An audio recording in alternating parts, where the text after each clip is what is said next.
The Been There Done That podcast is brought to you by Excel Strength and Performance. Excel S&P offers online individualized programming for athletes of all levels. They've just recently come out with a new website and it's really good. So let's go check it out. The link in the description below. All right, everybody. A new month for the podcast. So that means we got a new monthly book recommendation. This one, we've got Game Changer, The Art of Sports Science, written to you by Dr. Fergus Conley and Phil White. Now, Fergus brings a really unique perspective to elite performance, and this book details that in a very, very powerful way. Now, Fergus has worked with teams in the NFL, NBA, Premier League, and the NCAA football, and also many more. So he has a diverse background that's applicable to all sports. This book is very insightful and well written. I highly recommend it. Now go in that link in the description box below for the Amazon link to purchase your copy. Hi everybody, and welcome to episode 8 of the Been There Done That podcast. This week, I was honoured to be joined with Kellie Gibson, who is an AFL player playing in the West Coast Eagles women's side. We covered a broad range of topics, starting with what it was like to play in the inaugural Premiership winning team, winning a gold medal at the Youth Olympics, and recognising when to take a mental break through the season. I'd like to thank Kellie again for coming on the podcast and wish you and your teammates all the best with the upcoming seasons. Now sit back and relax and enjoy the podcast. Thank you, everybody. Action. We are now live. That's all I like to say. Awesome. So I'm actually really excited to get in and get a chat with you, more or less because that obviously been up in Adelaide, brought up in Adelaide, and my father and I are both mad Adelaide supporters. Thank you for bringing some hope and not hope, but more joy for winning that 2017, 2017 grand final, which has made us happy, and obviously because the guys haven't done so well since that time period. So thank you for that. No worries. So how does it feel? Your Premiership first year playing AFLW and then you're a Premiership player? Crazy. Yeah. I like 5 years into the comp now, and just thinking about it, it's mind blowing. Like the first one ever. Like the girls I look back at the girls now and they're obviously going into a prelim tomorrow. So, and they've won another one since in 2019. But to be part of the first one, like no one can take that away from me. So, it's in history. Your name's written down, right? Yeah, exactly. I mean, winning a grand final with those girls, and I've built friendships with those girls for life. Yeah. So we don't necessarily have to talk to each other every week or all that kind of stuff. We can play each other, I guess, in 2 years' time, and we can still have mad chats. So I was talking to Erin round one this season, and it was like yesterday that we were playing on the same team. So it's crazy. It's great. That's crazy. So at the start of that year, did you feel like you were in a good chance to win? Not really. Not really? It was so like we say every year, like I think maybe this year was probably the only year where everyone's like, okay, like we know where each team is kind of standing in terms of draft picks and previous history. But before that, it was kind of, we don't know where people are or the teams are sitting. So going into that first year, no one had any idea how well like the competition was going to go, let alone individually how it was all going to pan out. So we were just running with it. It was a snowball effect. But I actually remember having a conversation with my dad on the phone. I said, Dad, don't expect too much from us. Just based off our training stuff. Like, oh, really? Yeah, we were real rough like early. So, maybe I just went in with my blinders on and had high expectations. But we played such a great brand of footy at that time of the footy development. That I think trying to kick mark was not there yet, and we just played surge footy and it worked. So we knew where to be at the right time, and it helped. Yeah, right. So now, obviously, it's been 5 years down the track now. You've seen now how much more professional, is it taken more professionally now by the players? Yeah, absolutely. We're at that stage where going into this year, and I'm not sure about other clubs, but I know at West Coast where we're starting to think about changing programs in terms of 1 to 3 year players do a certain program.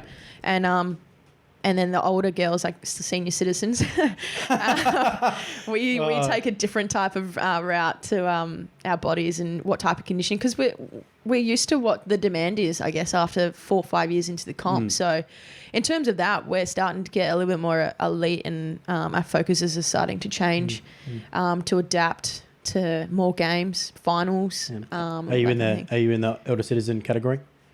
Not by age, but I'm turning 25 this year, but I've been in the comp for 5 years, which is obviously the longest. So it's a bit of a rock in a hard place. You don't want to be in that category. Not yet, no. But you do. It's like you do and you don't. You want to have that experience, but... Yeah. I mean, yeah, but exactly. in your head, you don't want to be known as an elderly. No, yeah, nah. Some people, I think one of the girls at Swans this week asked me if I've got my Zimmer frame yet. Oh, no. I'm not even 25. I'm 25 in 2 years, in 2 months, so... There's we have the similar down at East Rio, and one of the guys, he's like 24, but he's called the vet because he's always old. Like there was a story. He had to foam roll his back before he started playing beer pong because he had a sore back, and the boys just give him a hard time about it. Yeah, he just looks old. I feel he's an absolute legend though. Like, but it's taken a while just to. Yeah, I mean, this is my first season. Just gone 2021 season I got through all of pre-season and played every game, and it's the first time I've done that in 5 years. Beautiful. Because I've had injuries either pre-season or in season. That's actually really hard to do. It is so hard to do. I played every game. I mean, I got a knock in the last game with 2 minutes to go. But other than that, I either had concussion or like done an ankle, or last year I had a hamstring. So yeah. So was it kind of like a like when you first got into the Adelaide program, take a while for your body to kind of get used to adjusting to? Yeah, I mean, I was pretty small back 5 years ago in 2017. Like, I was still a kid. Like, I just turned 20, and I moved state.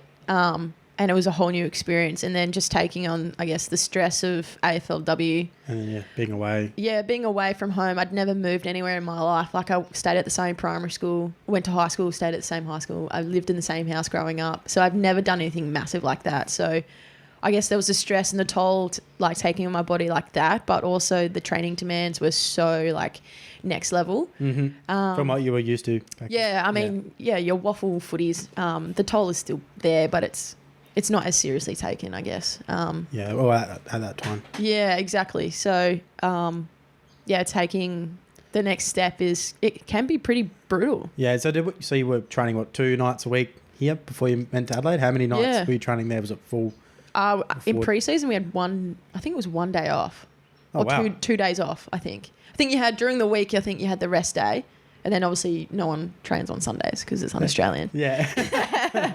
But other than that, we'll do a track session and then gym session on the same day. Oh, wow, really? It's semi-professional, so it's still there. Still so you would have been 5 nights essentially, and then you would work during the day. Full time, yeah. What were you doing for work over in Adelaide? I was working for the footy commission. I can't remember what it's called now. Sandful. Yeah, the Sandful. What were you doing in the commission there? I was taking care of female football from Auskick to seniors. Oh, wow. That's a responsibility.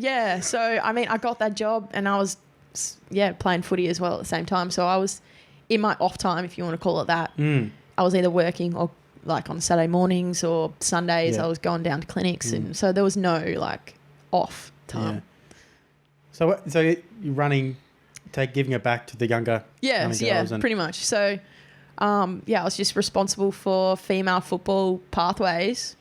I can't remember the stat, but I think it's like, I think it grew in 8 months between when AFLW said it was going to go ahead to the end of, I think, or middle of 2017, right before our season started or something like that, that it was like an 80% growth in female football in 8 months. That's awesome. Yeah. So it was huge. It was challenging, but I guess when you look at it like that, it's pretty incredible.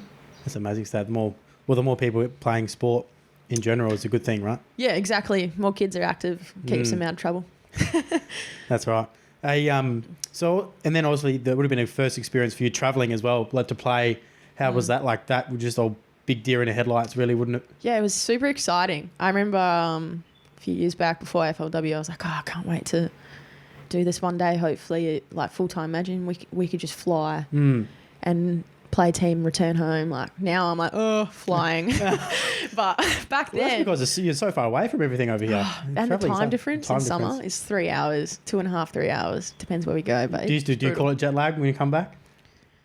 I mean, I wouldn't call it that, but my facial expressions probably say that. Yeah, it's hard. But yeah, traveling. Going back to your first question, I think it was so exciting I think we travelled 4 times. First season, I can't remember, but one of those times was flying back to Perth when we played Freo, and I desperately wanted to win, and we got the win. It was so great to have my family watch me live. Yeah. Because obviously they couldn't do that as much. They went to my first game in Adelaide, but other than that, they couldn't do too much in terms of live. But yeah, when I got to come here and play against my old teammates, and then people who That'd are still, be cool. yeah, it was awesome. It was still pretty fiery as well. I'm classed as a fiery player apparently. I wouldn't pick that. Really? No. 'Cause I'm wearing pink. No, I've watched you play. Yeah, I mean, you got to have some. It's not aggression, but I call it sticking up for myself. So. Oh, really? So you get picked up? You get picked on? Absolutely. Yeah. I think. When we played that game against Freo in the first game. I target you. Yeah, I mean, they would anyway. Anyone who I guess left and then you know them, you're going to get into them a little bit. And we were doing really well. Freo weren't doing well at all. I think they hadn't won a game, we had won. Yeah, I think we had won all our games up until that point. It was round 3 or round 4, I think. And Juddy, Cara Antonio now. She's a captain of Fremantle, and she got into me a fair bit. She always gets into me a bit. Oh no. I mean, it's white line fever. It's footy. Exactly. But it's nothing crazy. I'm a big girl, so I can handle it. But I think sometimes I might be a bit scared of me. Other people are. Maybe, possibly. I hope so. I hope I come off as a bit more, not scary, but I guess you don't want to mess with me. It's going to be a hard ball for you to win. I'd hope. Where does that come from? That aggression? Just. It's a contact sport. Yeah, I'm competitive. I wear my heart on my sleeve, kind of thing. I leave it all out there, and I there's a line obviously that you don't cross because of sportsmanship. And I respect that, and I respect the players that I play against and who are on my team. And I would never do anything to put myself or anyone else in jeopardy. So there's a line, but I like to put a little bit of feeling into it. You put play on the edge a little bit. Yeah. It makes it exciting. I mean, the first derby that we had, when was it, last year? I don't know if you saw the big spread in the newspaper. And I think it was halftime, and Ebony Antonio was getting into me because I'd kicked nothing. She was like, donuts. Donuts. Donuts. And they said something else and a few other gestures that, I would never go out my way to hurt someone physically or, verbally. But it's contact and you got to play hard, right? So I grabbed her by the shirt and I just said, come tell me more, mate. Because I love it. Give it to me. Fuels a fire, doesn't it? Absolutely. So, I mean, I'm more like that kind of thing. So it builds confidence as well. And it gets you up and about. And it's a lot better than just being mellow and flat. No, that's the last thing you want to do. No, especially exactly. when playing competitive sport. You don't want to. That's the hardest thing. Yeah, exactly. I came from I did track and field growing up for 10 years. So that's individual. So I think maybe feeding off that environment where I'm so individual and it's just so repetitive. I've got no one to go off. Whereas footy is just, how many people? I've got that's 30 people, 35 people out there. Yeah. So in track and field, you were, so that's, it was so individual. Did you craved the kind of team? Yeah, I did eventually. You kind of got sick of being by yourself? Yeah, I mean, I was good at track and field, but I wasn't amazing at track and field. So my mum and I would always talk about it. The year below me, the age group below me, the times, because I was a 200, 100 metre sprinter, Cool. the times that I'd run would be flying with the age group before or under me. So, okay. But then there was my age group and I was running about third, fourth, fifth, about that time. And then the age group above me, same thing, I'd be first. So I was in the hard age group. And I think that taught me a lot, but it was so demanding and I've got no one to bounce off. It's just running mechanics and Like, you run to the end and that's it. Does it get boring? Oh, I was young, so I think I quit at 18 because footy was pretty crazy. Attractive, yeah. Yeah, but I wouldn't say it was boring. Training was boring. I hated going to training because you just run. Yeah. That's it. There's nothing else, is there? Not really. Just... Like, you just run like with a footy. You run with a footy in your hand and chase it. But with athletics, I think track and field, I loved competing, but I hated the training because it's so like you just by yourself. Everyone just runs in their lane. Do you feel like it's helped you in your kind of footy game a little bit, being able to learning how to run and run well? Yeah, it did early on. Not so much now. Not so much now because I've taken so much time away from athletics. Like I learned how to run properly. I think that's always kind of built in how I run, and I don't know. I always get when I was younger, I was always told that I look like a gazelle when I run because... Is that a good thing or a bad thing? I don't know. I think they're elegant. Like, I'm not sure, yeah. But that's kind of faded, so I'm not sure if I've got sloppy with my technique. They don't call you anymore? Nah. So, yeah, I think running mechanics is very important for, injury prevention and all that kind of thing. But running straight line is a lot easier than changing direction. Yeah, that's what I like to say as well. When guys want to learn their running mechanics, like, listen, it's like I can make you run fast, 20 meter sprint or whatever, anything like that. But like that's like teaching you how to walk in a straight line on the floor, and you're playing footy with all the change of direction. You've got a ball, you've got opponents. Is like a tightrope. That's like a tightrope is 10 stories in the air, and you've got to balance a beam in your hand. Like that's the level of difficulty. That's the difference, right? So that's what's the thing when that comes down to. You need to learn the sport and the everything that's so contextual to that sport. Like you got to make sure you change direction, and being aware of what's around you as well is probably more important. And to be able to react to what's around you is more important than actually being able to run fast. Yeah, exactly. Because if you can process all of that quickly, then you're away before anyone else has even realised what's happening, Yeah. So that's where the speed comes from, right? Yeah, exactly. And you look at so many different players, AFL, AFLW, who bring different aspects, who can run, but they're not necessarily, you look at a traditional winger and they're just elite, like run all day, but they've got speed and they have elite ball skills.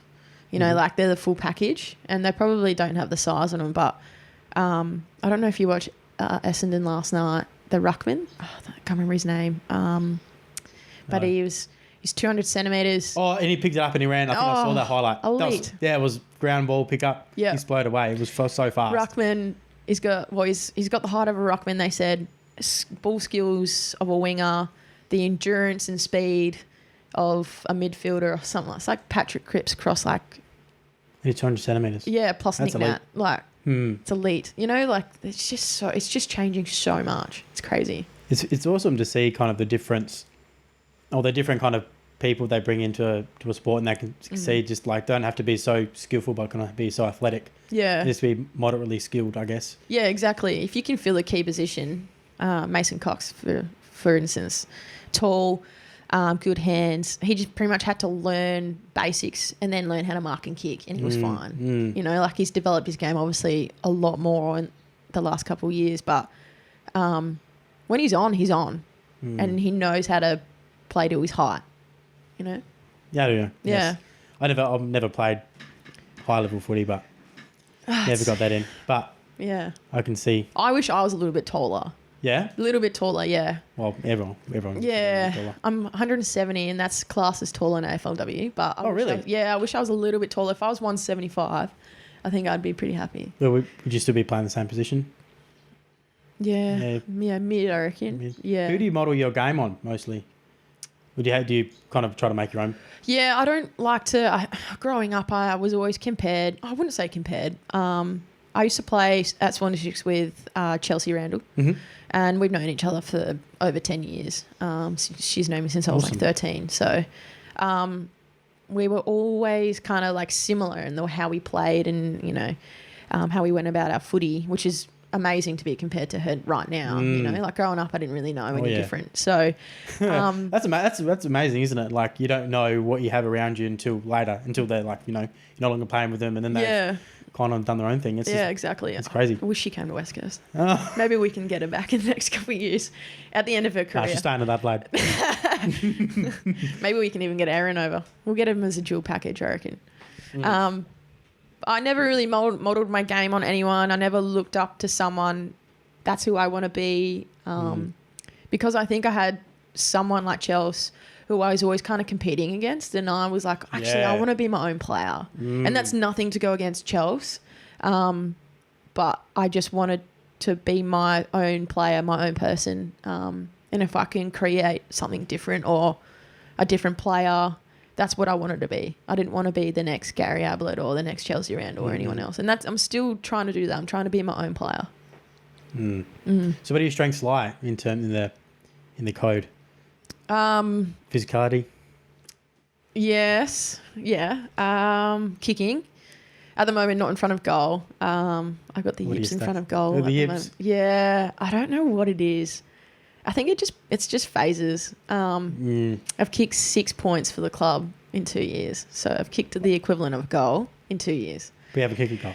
Haven't kicked a goal. I'm 0-6. Oh, no. I know. I missed. And that obviously plays on your mind. Yeah, it does. And then commentators get in your head and it's so hard to not listen to outside noise when it's so basic.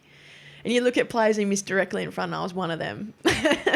So, I mean, in front of goal, I've got the yips. But around the ground, I like to think that my kick is, I guess, the reason why West Coast wanted me was my kick. Yeah, right. My point of difference, also speed and strength.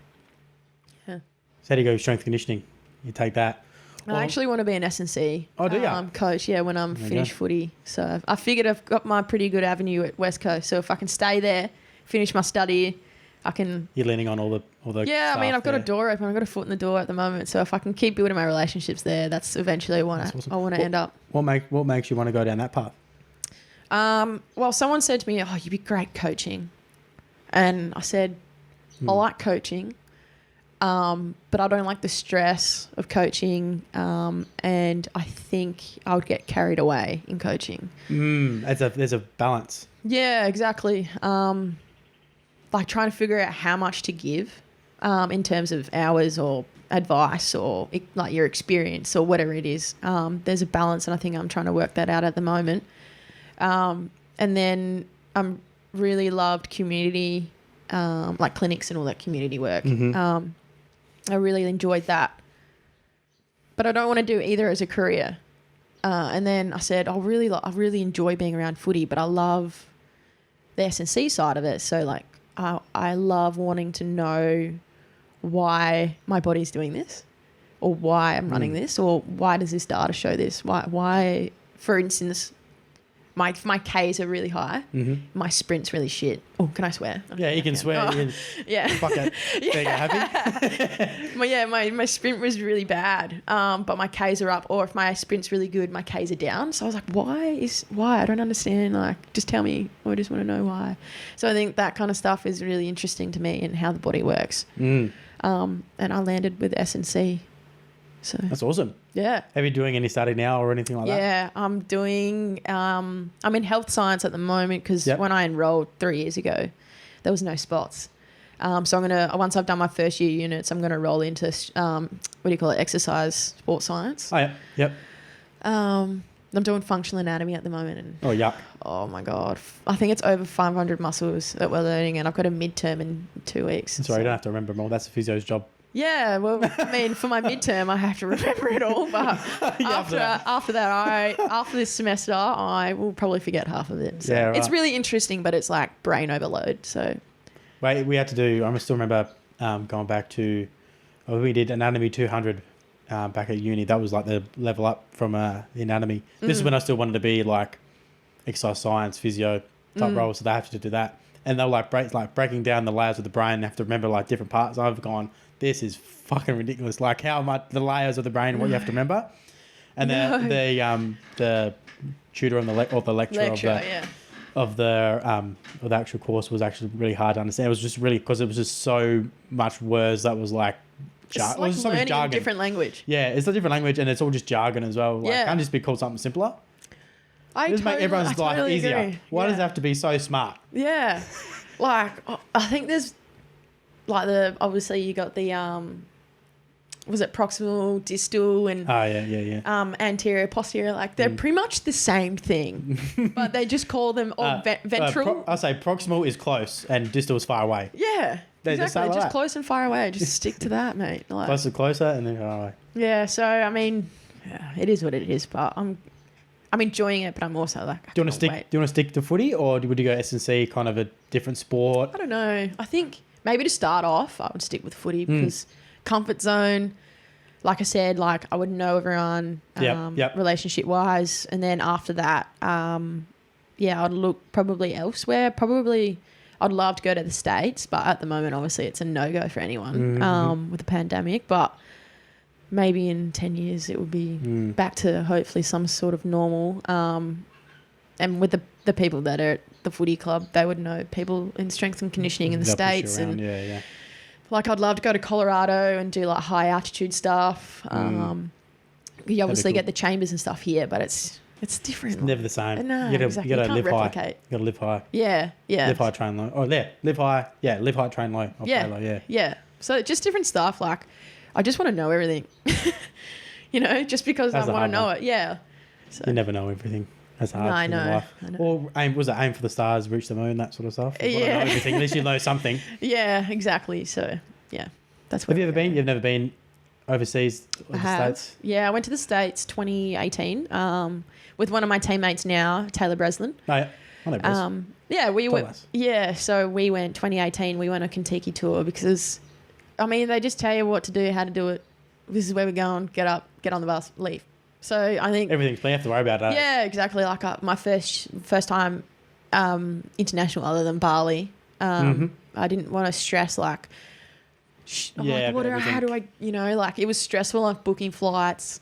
Because Brez didn't do any of it because she doesn't know what she's doing. Like, I asked her to transfer me the cash for, I think it was a flight or something like that. I gave her my details. And all she had to do was copy and paste it into her bank details or whatever. And then I was like 2 weeks later, I was like, hey, man, like, it still hasn't come through. Oh, I think I got it wrong. Oh, no. And she had to take, like, I'm talking lots of money. And oh, no. Yeah, a couple $100. And she got it back, thank God. But this person would have had $500 or whatever extra in their account. And it'd be like, happy days. And then silly. So, she can't even do that. So I'm the one who's booking flights. And I said, if I book all the flights, it's hard. It's stressful. It is very stressful. Being a leader, isn't it? It is. It is so stressful. I said, I get the aisle. Everyone else's weight is on your shoulders, isn't it? Yeah, exactly. Like, I stitched her up, though, because I was like, mate, if I do all this, I get the aisle. Because aisle can get up and down whenever you want. Yeah. So, when you came across Adelaide, you were a marquee player, was that right? Yeah. How did that process all come about? Random, actually. Yeah. Super random. I think half the time, like really early on in my career, everything's such a snowball because I just say yes. All right, I'll do it. That's a good thing. It is a good thing. To be able to say yes all the time. Yeah, sometimes you got to say no. I'm learning that. But yes is good. I don't know if you know a lady called Jan Cooper. She's our wellness coach at West Coast at the moment. But wasn't obviously in 2017 because it didn't exist. Rings a bell. So she's like a pioneer for female football. She pretty much, herself and a few other people managed to get AFLW off the ground after 10, 15 years, I'm saying, of just dedication, hard work in the AFL, in the commission, sorry. So I'd been working with my mum. She works in aged care. Yep.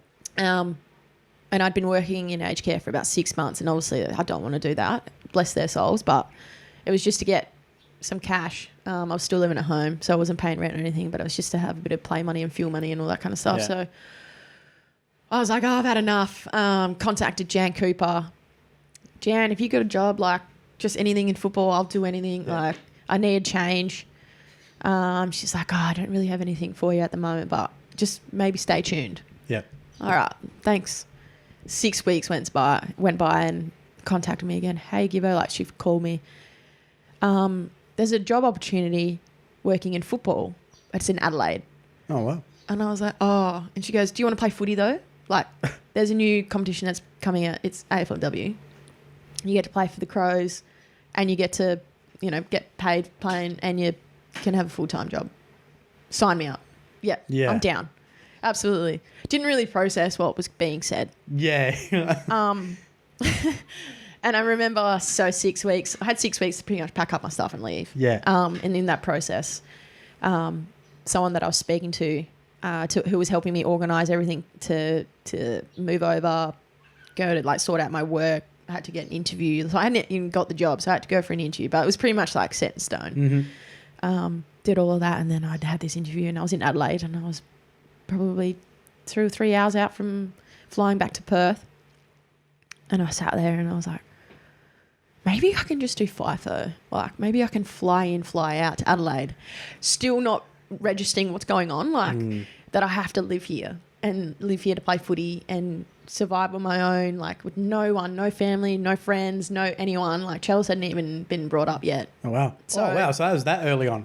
Really early on. Like Holy I shit. moved over 6 months before AFLW even had a draft.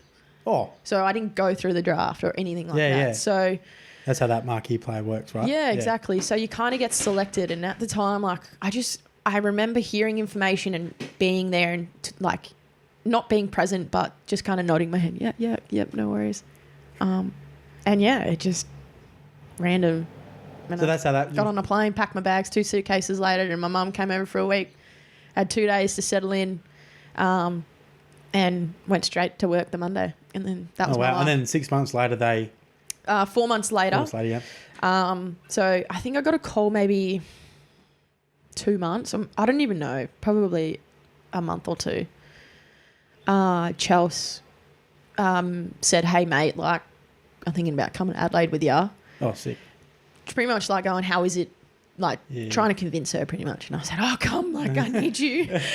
Yes. So obviously you've it was a struggle being here over in Adelaide by yourself. Yeah, I was by myself for 4 months. I had no one for 4 months, and it was one of the hardest things I've ever gone through emotionally. Because you have to just make no one. friends. Like I was 20. I'd just turned 20. I left my family. At the time, I had left my partner, and that was like on the rocks. So I was going through all these emotions and all those kinds of things, and not knowing what this competition's going to be about. Like, how's it? Didn't even have a coach for Adelaide. It was so blind. Yeah, so like I was selected as a player to play for this footy club. We didn't have a coach. Like I'd already been there for at least a month and a bit before the coach got selected. Were you doing any training, like footy training or anything like that? I think I was playing for a local team. Okay. I can't remember what they were red and yellow. Morfettville, I think it was called. Yeah, I was playing for them for a little bit, but that was it. Like it was. That was it. You weren't really doing anything. No, not really. Yeah, so it was all just like, all right, I'll go do this. Now I'm a marquee player. Now we've got a coach. Chelsea come over, and bang, it was like full go. Yeah. Did you feel like there was a lot of pressure and weight being that marquee player, or you didn't really process that? I think, there's a lot of hype. It helped having Chelsea around because thinking about it now, so I'm turning 25. Chelsea's 25 when this all happened. So she had a mature head on her. Yeah. And to this day, like, I don't know what type of person I would have been or anything like that. So with Chelsea, having her there and just kind of helping me through it and guiding me through it with all the pressure really early on, she was like a big sister. So it was great to have her, and we're doing a lot of media, and it was all really new. Like I had to have media training because I had no idea. So it was very hectic early on, and then obviously it just built because our end result. And I remember like when we won our premiership, it was very for the first 2 weeks, you just live on a high and you just feel so untouchable. Like it's a scary but awesome feeling. So I'm glad I had a lot of great people around me. How was it scary? Just because you were just a high distance? Yeah, like you just feel if I was around certain individuals from the team who were well known, like and we're walking through Rundle Mall, they were getting stopped. And, it wasn't me who they didn't recognise or anything. It was them, but I was still part of it. And it was a pretty surreal feeling because people would stop and say hello and know who you are, and because you won a premiership, it's pretty crazy. So, it was an odd feeling, in a way, very addictive as well. Yeah. So, like I said, having certain people around me, especially Chelsea, my management team, had really good processes in keeping me grounded. How do you keep someone grounded? You just got to, like, it's just small things. Like, good on you, you won a premiership, but, like, the world keeps going. You got to do this again. There's other things in your life that are happening. You got to go to work. And then when you go to work, sit in the office and you're just a completely normal person, which is really great. So I think things like that, I can see where a lot of people, especially the boys, because they're not in the environment that we're in, you can see how people do fall off the wagon a little bit if they're not looked after. Yeah. It's an interesting one, especially when the motivator is winning. Yeah, like the top one, isn't it? The big Premiership prize. I remember. Yeah. I had an interview for a job a while back, and one of the people on the panel was like a high performance manager for a successful national team. And a question I asked her was, "What drives you like to get up in the morning and to shop, to work, and that sort of stuff?" And she goes, "Winning gold medals." And like at that stage, I was like, "Oh, that's kind of like you expect someone as a high performance manager something to be like serve the people or anything like that." But she was like, "No, winning gold medals is what I'm all about." I was like, So it made me think a little bit about my job and yes, the part of being in the team is making sure everyone's healthy and playing well. But at the end of the day, we're a team that's about winning premierships. Yeah. So now I just essentially it's just like making sure that everyone is playing or is doing their best, and it's to serve a premiership winning team. Yeah, exactly. And I think some people can get caught up in your end result or the end goal. Winning premierships is definitely why we play football. It's an aspect of why we play football. But people who aren't winning or teams who aren't winning can't say we're going to be a premiership winning team. For me, it's about a process. Your process is win a few games, win a few more games. Oh, okay, because we've got this process right, let's start looking at, we've always known the premiership's there and it's an end result or a goal that we want to get to. It might take a year, 5 years, 10 years, but that's the end result. That's our goal. And you're obviously experiencing that now with playing at West Coast. Yeah, exactly. And I remember having a chat to Pratty, who's our coach this season. And, I said to him, I've been in the system for 5 years, but I think I've experienced the most emotional, success-wise, because I've gone from winning a premiership to a very successful team in Fremantle and not necessarily enjoying every aspect of Fremantle and winning, to taking my chances and going from the ground up with this club and this team and not necessarily having all the success. So I've lived and experienced through every stage, I think, in football so far in terms of the end result. Yeah. Are you in a leadership role at West Coast? Well, not like leadership, but do you feel like you're a mentor? Yeah, I think to some girls, obviously I'm not in the leadership group. I don't have that necessary title. Yeah.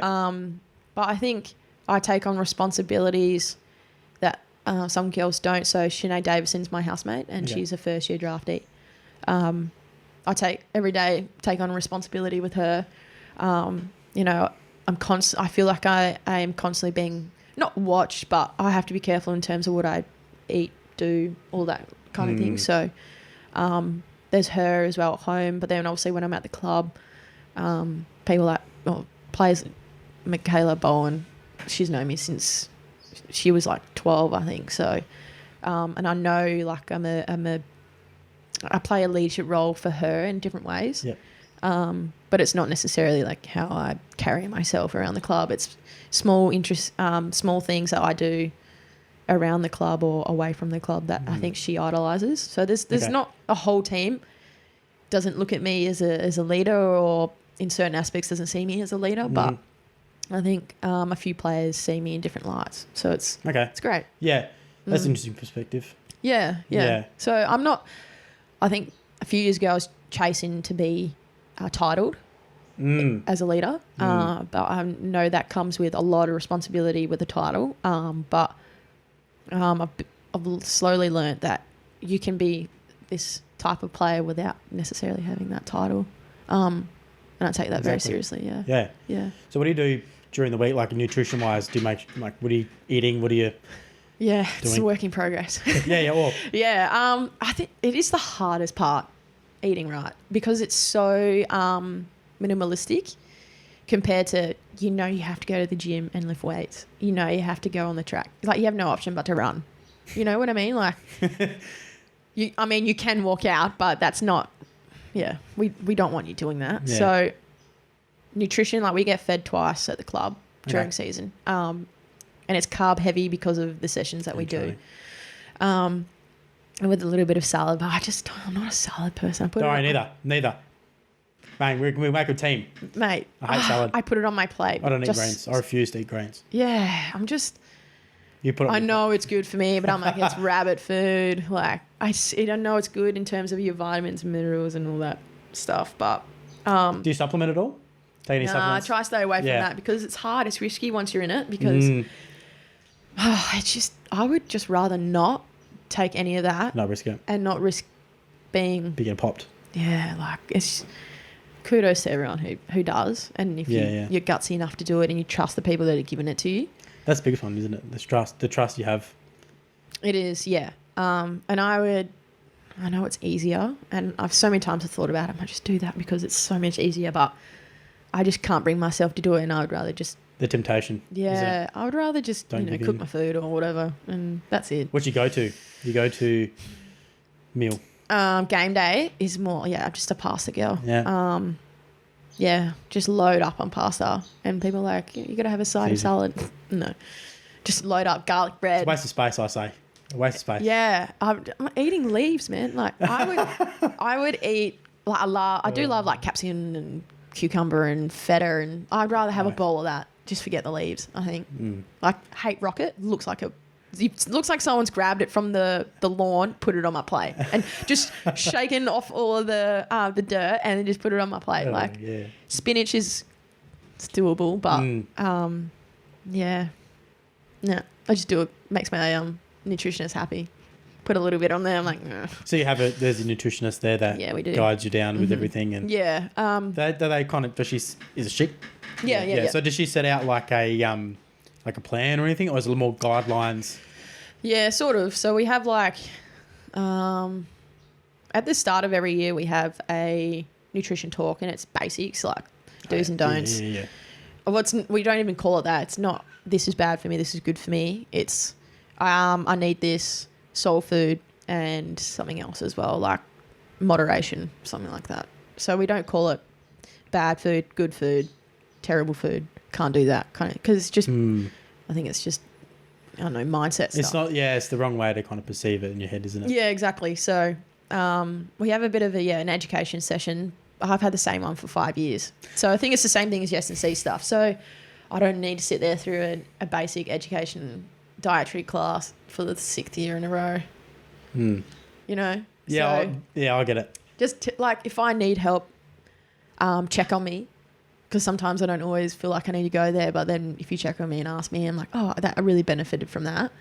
Or I'll go to you and go, I'm really struggling with this. I can't, can't eat right because I'm craving this, this, and this. I don't want to eat healthy, I guess. Or I don't feel like I need to do this, or I don't see the benefits in this, and it's just kind of reassuring. And do you go by feel a lot of the time? Like, you might have something and you go, oh, I kind of feel good the next day. Yeah, keep doing that, or I'm really picky because shock me. I'm pretty picky. Like I said, salad. It's just, I'll just do it because it's good. It's good. And yeah, I don't like. There's a lot of things I don't like. So I don't like red onion. I don't like mushrooms. Mushrooms are very good for me, but if I have them in my pasta, I'll chop them up real fine. You know, and I'm like, I can't see it, but it's in there. So yeah, it's in there. So I'm getting the goodness. I hide it a little bit. So it's just small things like that. But I'll tell Liana, I'm like, I probably like won't eat that. Or okay. Do you ever, when you do go, do you leave it too late? Like, 'cause I know a lot of athletes sometimes don't. I feel like because you don't see the effect until a certain time. And then you wonder why. Say, oh, I'm training like shit. Yeah. Like, why am I doing this? Is it because like lack of sleep or I'm stressed. And then the last thing you think of is diet. Like, my diet's actually really shitty right now. So I think having someone like Liana, she's our wellness coach as well, or manager, and she's our dietitian. So she kind of like understands like where we're coming from, but then goes, here you go. Okay. Or this is probably what you need. Like, let's identify. Does she put the onus on you to come back, or does she? No, I think you can ask her to keep you accountable. So I've asked her to keep me accountable in the off season because I slip. And it's like, I'm a results person. So I think that's obviously why, as well as SNC, I can see the result and can prove things. Whereas mindfulness or nutrition, I'm like, prove it to me. Show me that it works. And if I don't see a result in 3-4 weeks, well, then I'm probably going to be like, nah, see you later. Try something else. You know what I mean? So I'm like, it's almost impatient, but then also like I want to see result. So I'm very, very honest about it. Okay. That's good. That's, good kind of way to be thinking about it. Yeah. Make sure, being honest with anyone. Yeah. I mean, I wouldn't suggest people to follow my diet. It's not bad. It's not horrendous. But it's just like, I slip and everyone slips. So off season's hard, isn't it?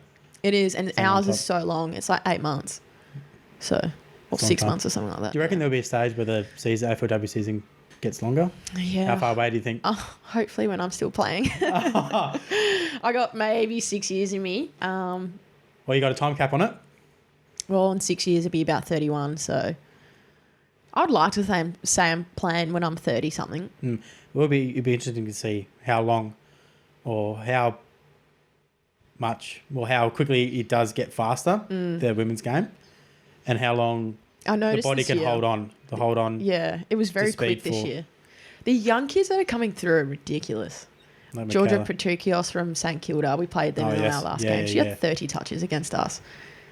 And it's such simple touches, but I just don't understand. Like, her teammates want to give it to her. They find her for some reason. I'm like, how? Tell me, because I'm trying to work on that. Like, I'm right here, but no one's giving me the ball. Like, and you just ask for it so politely. Like, she's such a nice person from what I could tell, like, playing against them. But she just 1-2 easy. Like, it's a...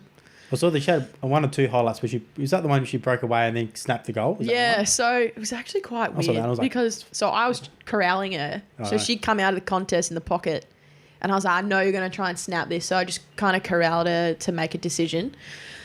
Ultimately, she made the right decision, I guess. So I was kind of like manoeuvring her, but I wasn't going straight to her because I don't want to be stepped by this 18-year-old, 19-year-old.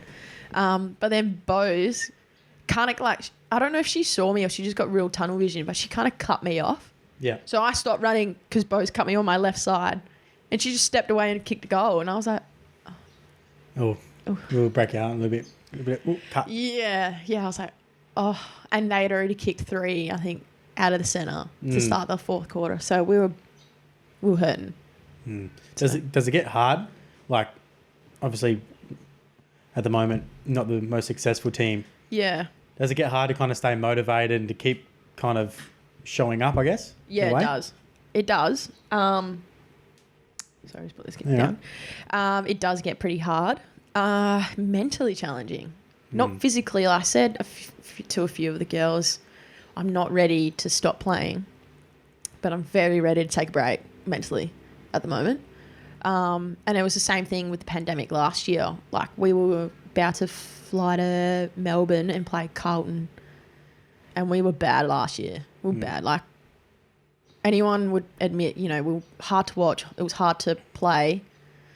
And people playing against us were happy to play against us because they knew it was pretty much going to be an instant win, other than the Western Bulldogs who we won against last year. So last year was really hard. You don't think you're going to be great in your first season. Like, you don't want to get ahead of yourself in a way, but you don't think how bad it can get mentally. And it's just a toll. Like, you get beaten. So if we got beaten by Freo this season in the second derby when we played them twice at Optus, and that's at Optus in front of however many people before a men's game, and I think we got beaten by like 50-something points. We kicked 1 goal 3 or 2 goals 3 or something, and they kicked 11 goals. And it's hard. It's hard. Because you just, everything just kind of feels like it falls apart on the, like, during the game. And then everyone, because they want to help and do so much better, people don't know where to start. So it's not pointing fingers, but it's like, maybe we should do this, maybe we should do that. That doesn't work. And it's really hard. And I feel for Praddy as our coach, because he wants to do the same thing, but ultimately he makes the call. You know, what we need to be doing at training, what do we need to be doing differently? What is it because we're unfit? Like, we can't change our fitness when we're midway through the season. So that is like really hard because in your mind you want to do so much better, and we know that we can produce so much better, but it's just not there yet, and it's hard. So I think it's a time thing. Yeah, exactly. Consistent. Yeah. So consistency, like when we won our games, or so we had 3 really good games. Obviously the 2 that we had won. So Geelong, who else we win against? You played? Yes, I can't remember. Geelong was our last win. Who did we play before that though? I can't even remember anymore. Yeah. It's a whirlwind. It goes quick. Yeah. They were early games, weren't they? You had a close one against Freo. Yeah, so we lost that one by like, I think it was like 4 points in the rain. We can look it up for you. Here we go. Yeah. So you had the one against matches. You go round 1. Do you been round 1? Do you remember? Adelaide, yeah. No. 38 points. Yeah, we lost to Adelaide. That's Adelaide. 9 points to Freo the week after. 9 points, yeah. Round 3. 45 to Brisbane. Yeah, and then we won round 4 against... No, we didn't. No, you didn't. We lost GWS. GWS. And then we won. At home. Who's that? We won at home. This is a close match. As if you can't remember this has been nail biting. Oh, that's it, Gold Coast. Yeah, by 1 point. Yeah, by a point. That's right. I remember. That was awful being on the sideline for that last 2 minutes, actually. I was on the bench for the last 2 minutes of that game. And then so is that We're one. so silly. We're just like, we want to make people like enjoy the game a little bit more, and we make it close. We made it so hard for ourselves to win that game. And then we won against... So Geelong was our best team footy. Okay. What was it about that game? Was it just you all played what what you as a team struck? Like you just played how you want to play? Yeah, partly it was partly us, partly Geelong. Okay. Geelong obviously hadn't been doing too well. Neither had we. We'd only just won against Gold Coast, and Gold Coast flogged Geelong. Yeah. So we were like, it's kind of like, where are we standing between Gold Coast, Geelong, and then obviously St Kilda, Richmond were the next ones up as well. And I remember it was a Monday night or Monday afternoon game. So super random. It was our second Monday game for the season, and we ran out for our first warm up, and you see all these school kids, like primary school kids, walking in, like lines and lines of them, and I was like, they're so cute. Like we're running down like on the other far side, and they're sitting down near the Hungry Jack side down there. Yep. So they were like under the veranda and stuff. They were all sitting down in their like line and stuff, and then they see us get closer and closer, and where the goals are there, and they start chanting West Coast, West Coast, and then like it was so awesome having. Majority of them were, I think, boys. And obviously girls were there too, but they were doing like cartwheels and stuff and cheering for our first warm up. And then when the game actually started and we were kicking goals down that end first, you know, the girls had stopped doing cartwheels and they were so invested in what we were doing. And the boys were saying, I've heard this after the game, obviously didn't hear it during the game, but the boys were like, oh, it's not the boys playing. The girls are playing.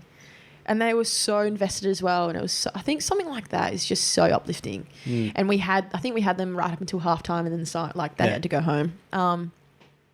So we had that as our little like rally, which was awesome. And we really got up and about that. And then partly on Geelong, they were just terrible. Like, and I'm not going to take that back, because they were like, you could tell they didn't want to be there. And we spoke to a few of the players out after the game, and they've got some stuff going on inside their four walls. I'm not going to say what, but it's nothing bad or anything like that. But I think it shows on the field. So for them, some things they don't align on and all that kind of thing, and it shows. And they were just, it's kind of like they just wanted to get through it, kind of thing. And that's what we felt. It gets real hard for them, and they had some really good moments, but they didn't want to run. They just didn't want to. Yeah, it just felt like it was a training drill at some point. It gets hard because obviously I've been a part of these for the last couple of years, and seasons, it gets hard after, you're trying to change culture and sometimes that things aren't right, but you still have to front up every week and play a game and know that you're not putting the best out in the park because with the reasons that's happening inside the clubs, it does get difficult even for players, wear their heart in the sleeve, and coaches who want to put show their best effort out there, and then it doesn't happen because of other reasons. It kind of beats you down a little bit, doesn't it? Yeah, and I thought we had it bad. And then when we played them, I was like, we're not in their boat, so see you later. So how do you kind of, turn it around, I guess? So it would have been periods where it would have been hard, but turning it around, how does it kind of look at it at a different angle? During that game? Oh, like just in general for yourself, like you were saying, it gets like you want to mentally take a break. Is that just kind of like a period where we had a bad spot and then you turned it around, or was it just we had compounding? Our middle of the season was really good, obviously, with Gold Coast and then Geelong, and we kind of found something. Yep. And as you do, you kind of ride that little wave for a little while, and then you come up against teams that are better than you, and it's hard. So I think I really focused in the back end of the season. I was playing predominantly more midfield, which is where I really wanted to play. Yep. And away from football, I was away from football. So I think that really helped. I've got a puppy. I got a Dalmatian puppy, and I got him in September. So he's almost 8 months old now. But he's just it's so silly. But he just loves going on the park and seeing all his dog friends. And, I would go for walks in the morning, and at my off nights, we would take him for a walk and stuff. And I'd go and see my family whenever I can, which is really hard. Date night. Yeah. All that kind of stuff. Just removing yourself. Yeah, I really just not isolated myself, but I just took myself away from the harsh environment of or reality that footy is when we're there. Going to work, uni started back up again. So I kind of had different focuses as well. So I think that really benefited me to the back end of the season. I didn't watch any of the games, the girls' games at all, really. I saw glimpses or I'll check scores and stuff like that because, I'm a fan. But, I took myself away from the bubble, I guess. So that made it better. Yeah, okay. Yeah. Like how you said, harsh reality. Yeah, it can be harsh. People don't realise that. Yeah, yeah. A lot of people don't realise that. Yeah, exactly. And people only see what they see. Exactly. They see you play a game of footy. Yeah, they see us play a game of footy, and it might not be the greatest game of football that they've ever seen in their life, or AFLW is not the greatest thing that they've ever seen in their life, but it's the fastest growing sport in the world in terms of skill level, participation. And we are semi-professional. Grow up. I always say, I've said it before, and I'll keep saying it. It's it doesn't matter who you are. If you're playing a sport, that you deserve that much respect because you're putting everyone is judging your performance every it's not just your boss is is giving you a performance review every week. It's everyone. Everyone has their opinion of how a team is playing, whatever. And then obviously you have your reviews every Monday whenever you have them after a week, and then you got to process that, and then still have to shop training, do all that. So. Yeah, you have my utmost respect. Oh, thanks. I think it's just the hardest. I've been around. I've had a look at what GWS have done. I took a week up there. I've been around, obviously here, been North Adelaide, just places that people don't get what actually happens and how much even at a semi-professional level, how much work still goes in, and even you have outside stresses during the day for work, and you still have to show up and front up. Yeah, exactly. I'm kind of glad at the moment though that the season's I'm not playing finals. Imagine if I was playing finals and I got this midterm exam in 2 weeks. It would be the same week as a grand final. You don't get any. They don't let you down. Uni doesn't give you any. Oh, if you're part of an athlete program, I think you get some justifications, but a midterm exam is hard to like, because it's an exam. Like, why should I get special treatment? Because like they kind of see it in different light. They understand that, okay, yeah, your training or your travel time might be different or whatever. You can't make lectures. Like, that's kind of doable. Yeah, yeah. When it comes to an exam. But an exam, like, absolutely not. So I'm just, yeah, in a way, I'm glad I'm not dealing with that right now. But hopefully one day in the near future, I'm dealing with that issue because I want to play in a grand final, but I still want to study. So it's kind of like I'm glad at the moment because I'm probably not prepared for that mentally, physically. But in the future, I really hope I'm put in this situation because it's a new situation. And I mean, it's a win-win. Like, I could pass my exam and win a grand final. So maybe. Okay. Yeah, okay. That's it's a different way of looking at it. Yeah. Yeah, like, it's kind of being like, I don't want to be ungrateful for the experience or the challenges and the opportunities that I have, but I know right now those challenges and opportunities I'm not ready for. Yeah, right. In a way. So that's a deep look. Where does that deep thinking come from? Just I think just you do a lot of self-reflecting. Yeah, like, we do a lot of reflecting, but I think being semi-professional, you're always being taken back to the fact that we're grateful for what we've got. And I can see how people, when you can't escape it like we can, like the boys, it's hard for them they lose focus of what they've got. So me 5 years ago, 2017, is different to me now in terms of, what I not necessarily appreciate, but it's like flying, like, for an away game. So exciting the first year. Now I'm like, oh, away game, like, we get to stay in a hotel room and all that. Like, you're away from everything, but it's so exhausting. There's an extra toll it takes on, yeah. So you just look at things differently. You grow up a little bit, right? More mature. Yeah, exactly. You see things differently. Yeah. You perceive things differently as well. Yeah. So it's not taking things for granted, but you're just, looking at things differently and like, okay, well, this I don't want to take for granted ever, but this is just part of the process. That makes sense. Yeah. Everything's part of the process. Yeah. It's a system. Yeah. You don't have a choice. You got any bad habits you ever want to, well, have you ever had bad habits that you had to change to make yourself like a better athlete? Bad habits. Did a complete package. Bad habits. Not really. I'm just such a sucker for chocolate. So but that's easy. That's everyone's. So yeah, that's what I mean. Like, I think actually now, like, I really enjoy having a glass of wine on a Tuesday night. Okay. I really appreciate that at the moment. Obviously, I can't do it as much now that I'm back at Swans. But the week that I had, I really enjoyed just sitting out the back and having a glass of wine and quiet doing time, that. relax. Yeah, like, so I think it's not a bad habit, but 2 years ago, didn't even cross my mind. Like, I was happy having a glass of milk or something.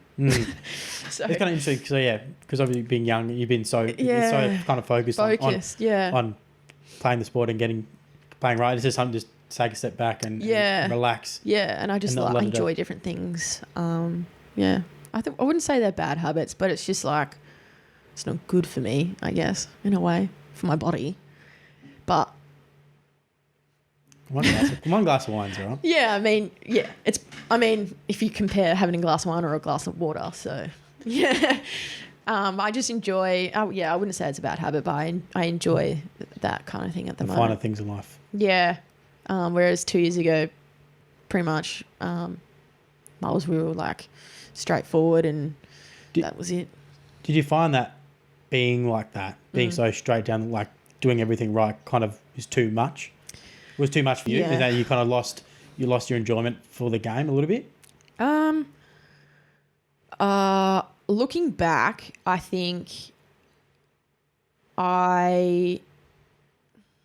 do I answer this? I really enjoyed that kind of lifestyle, but I didn't get. I kind of neglected my friendships. I didn't go out and do anything. I didn't go out and party. I didn't, all of that kind of stuff because I was so invested. And looking back on it, I'm like, I wish I just did some things differently, like gave myself a break. and enjoyed and celebrated my wins and my losses, or, you know, going to training and doing all that kind of stuff. But at the same time, it's a catch-22 because you get so much out of it. So, like, sometimes I would catch myself wishing, I wish I was just more disciplined like I was 2 years ago. But it's not a way to live because it's boring and you don't get much out of it. You know, like I would go to work, go to training, go home, cook a really like nice meal. Just to repeat. And then have a cup of tea and then watch TV and go to sleep and then repeat. You know, like whereas now, like I can take my dog for a walk, I'll have a glass of wine, or it's a friend's birthday on a Tuesday and I'm going to go out and have dinner and, have a glass. Did you know at that time you were struggling? No, not really. It was only after you I didn't really know any different. So, like, my parents didn't know any different because I've always been so, like, focused about it. And they enjoyed that because I was an easy child, I guess. I wasn't hard to put up with. I didn't do anything bad. Like, you know, like when I was in high school, I think I went to, like, less than 5 parties in my whole high school, like, time. So I didn't really do much that was frowned upon, I guess, because I was so like, no, I can't do that because I've got to train in 2 days, or I've got, you know, athletics on the weekend, or I've got a game on the weekend. I'm still like that, but when it's required. Yeah, okay. Do you find yourself slipping back at all like that? And then you have to remind yourself, it's kind of relax a little bit. No, I'm so good at relaxing and pulling back. Okay. Yeah. That's good though. Yeah. You kind of learn from that's kind of. Sometimes it gets me through, like. Yeah, gets you through. Yeah, it just gets me through. Like, if I just do this, I'll get this. Kind of like a bit of a reset. Kind of let your mind take a bit of a rest. I remember saying to my partner actually last week, I was like, "This is my fat week, so let me have Macca's on a Monday." You know what I mean? I didn't I've go had too many fat weeks. I've got to cut back on my fat weeks. We had a. It's bad. It's not bad, but far out. I was so disciplined for 6 months. And that's your reward. 1 week, and I didn't. It wasn't me. I didn't go crazy, but I was like, I don't give a fuck. You know, if I want my chicken McNuggets and my small fries, I'm gonna have it, and I'm gonna have a Coke with that too. They taste so good. Why they taste so good? So good during the moment, and afterwards, I was like, I hate my life. It doesn't sit well. That's so bad. That's why it gets you. I always have to keep reminding myself that's just gonna be worse for you after. It's so good at the moment. I'm a sucker for chicken nuggets. I'm not so much chicken nuggets. I'm a sweet tooth. I get that from my old man. Yeah. He's a Italian side, cakes and all that. Yum. Yeah. Cannolis. I go through Zeppelis. Do you remember the I think we were coming back from our last travel game after Richmond, and I think it was about 8 o'clock at night by the time we landed. But I remember being on the plane, and I had this serious craving for you know, the red sausages you have in hot dogs, but the little ones. Oh, the Frankfurts, yeah. Yeah. Serious craving for that, like a whole bowl of that and tomato sauce. That's so random. Random. Just that straight up. Straight up, just that. My mum, super when random. we used to play cricket back in the day, she'd love me. She's the only person who listens to the podcast, but she'll love me telling this story to everyone. When we were younger for cricket, we used to bring afternoon tea for a home game. Yeah. And everyone in the team always loved my mum because she'd always make those little sausages, but pigs in a blanket they're called. That's it. Yeah. Oh. And she would have to bring 2 trays and we would hide 1 tray. So 1 tray would go out because the away team would always get the first dibs, and they'll all be gone by the time we get them. You guys get them, yeah. And then mum would bring 2 for so us. Good. They're so good, so bad, but so good. I don't even want to think about what's actually in them. Me either. I don't care. But I had a serious craving for them, and we had a before the season started, we had a like a Christmas do. With like the girls and stuff, and you know, staff would come and we do like a secret Santa and stuff like that. Anyway, as you know, we've got Irish girls on our team. Yep. And I was like, I'm gonna make some Aussie classics that are gonna take me like less than 15 minutes. Yep. So I bought a loaf of bread and had fairy bread. Everyone brings a dish to the park or wherever we had it, and I was like, I'm gonna be simple, fairy bread and Frankfurts and sauce. Yeah. They smashed it. They loved it. Oh, they were like, this. What do you call this? I was like, it's fairy bread. But it's such an Aussie classic. So the whole plate was gone. Like, the Frankfurts and the fairy bread were gone within, I think, like 10 minutes. And then the food came out like that. So I was like, you're welcome. It's just a warm up. Yeah, exactly. So, yeah, it was random, but you get some random cravings. So obviously, you were in the Youth Olympic team for the Aussie Sevens. Yep. How did that? Was that just you playing footy and then kind of got into that, or you always playing the sevens? Yeah, this is another yes moment. Ah, This is another one. I feel like I peaked my career so early, but you peaked early. I peaked early. Since 2017, I've gone downhill. I don't say that. It's only uphill. Nah, I've hopefully got some new things on the horizon. But 2014, Rugby Sevens Youth Olympics, best experience of my life. I had done 2013, end of 2013, 2014 summer. I had one of my mates who's actually in the US now. She's studying and playing rugby over there. She was like, come down for a training session for this Rugby Sevens thing. I just finished athletics because I was like, I'm put that to bed. I'm done. Like, I'm going to have summer off. And she's like, just come down. Like, you just throw the ball. And I was like, okay, I don't know how to throw the ball, but sweet, I'll come down. And she asked Hayley Miller as well, who plays for Fremantle. Yep. And I was like, going to text Hayley and be like, are you going? But I was like, I'll just go. Like, I know Caitlin, who my mate is, who asked me to come down. I know she'll be there. So I went down, and this is near Challenge, the big grass fields there. I'm not too sure. I can't remember what it's called. But down there, rocked up, and there's all these Kiwi chicks, and then there's my mate Caitlin, and they're just throwing the ball around, and I think there was like 15 girls. And so they taught me how to throw or spin the rugby ball and all that kind of stuff, and did the training session. It was a really cool experience. And then I was like, sweet, like, see you later. Like, thanks, girls, for having me. Like, Yeah. And I got a call that night pretty much as I got home, because I lived in Ellenbrook. So it was like an hour drive pretty much, close to. And I got a call from the coach. I think his name was Tyler. And I don't know how he got my number. He must have asked my mate, but called, and I was like, hello. And he's like, hey, you just like came down to the session for like rugby. I was really impressed with you. Like, just want to let you know that you've made the team. Oh, one training. And I was like, what team? Like, I was didn't know any better. Did I? I was like, I was just come down for fun. Like, I don't know. There was a team. Literally, that's hilarious. Literally, I didn't want to say that, but I was like, I was just hanging out, like. And he's like, well, we're going in for 4 weeks, going over to Sydney to play in this like tournament. Ooh. Heaps of states go over. It's for a weekend. You just pay $400. Everything else is paid for. You get uniform, all this stuff, and just need some spending money if you want to go out anywhere in Sydney. No, like. Thanks very much for the opportunity. Yeah. So I said yes to go to the training, and then I said, turn this down. And I was like, nah, like, I just want to have a break. So I told my mum about it, and she was like, oh, really? Like, that's cool. And she goes, are you sure you don't want to go? I was like, yeah, mum, like, I'm trying to save money. Like, trying to be responsible. And I was like, it's $400. Like, back then, I was like, so much money. $400 is still a lot. It is. But, I mean, for a whole tournament, it's pretty cheap. But she goes, oh, yeah, okay, no worries. And then I think 2 weeks later, so 2 weeks out, I got another call from Tyler, and he goes, hey, mate, we've had a girl get injured. Like, is there any possible way that you can come in 2 weeks? Because, you know, you're next on the list. Oh, wow. Otherwise, we just got to try and find someone else. And I was like, look, mate, can I just think about this? Let me talk to my parents. I was 18.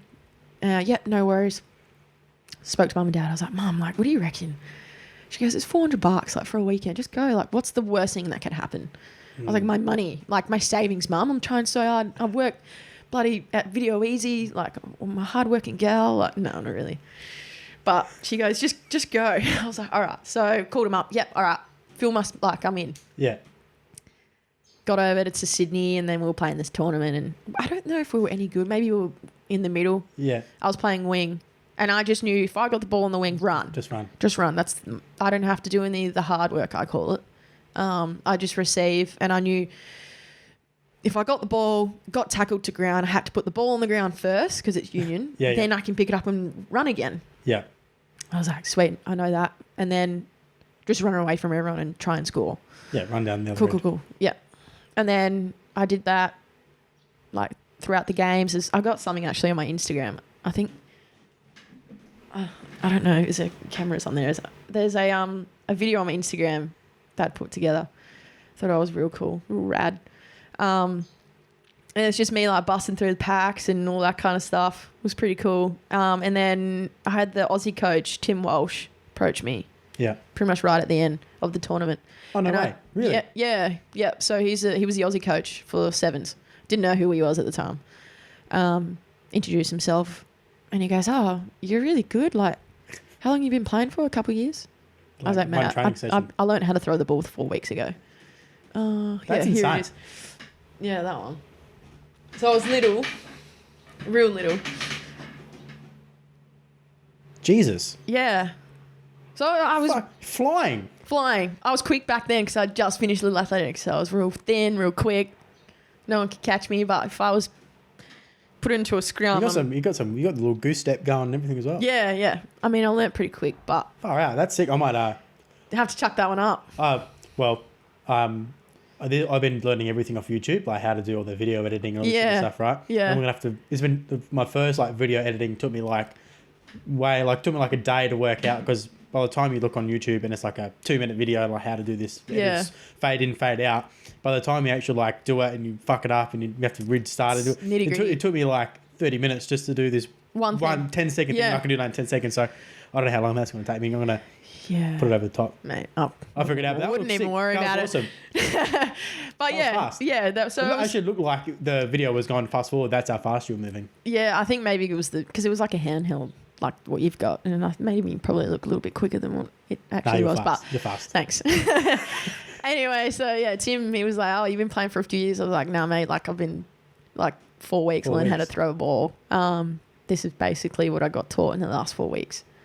He goes, "Wow, like, what's your background?" And I was like, "Oh, I play AFL, and I've done track and field as well." And he goes, "Oh, would love to have you come down and train with us once a month in Sydney."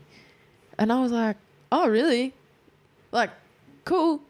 Handed me his contact details, and he's like, "Give me a call, or I'll call you," or something like that. Anyway, I got home, and then before I know it, like the next month, I was on the plane that they'd paid for, going to Sydney, Narrabeen, I think we went to, Sports Centre.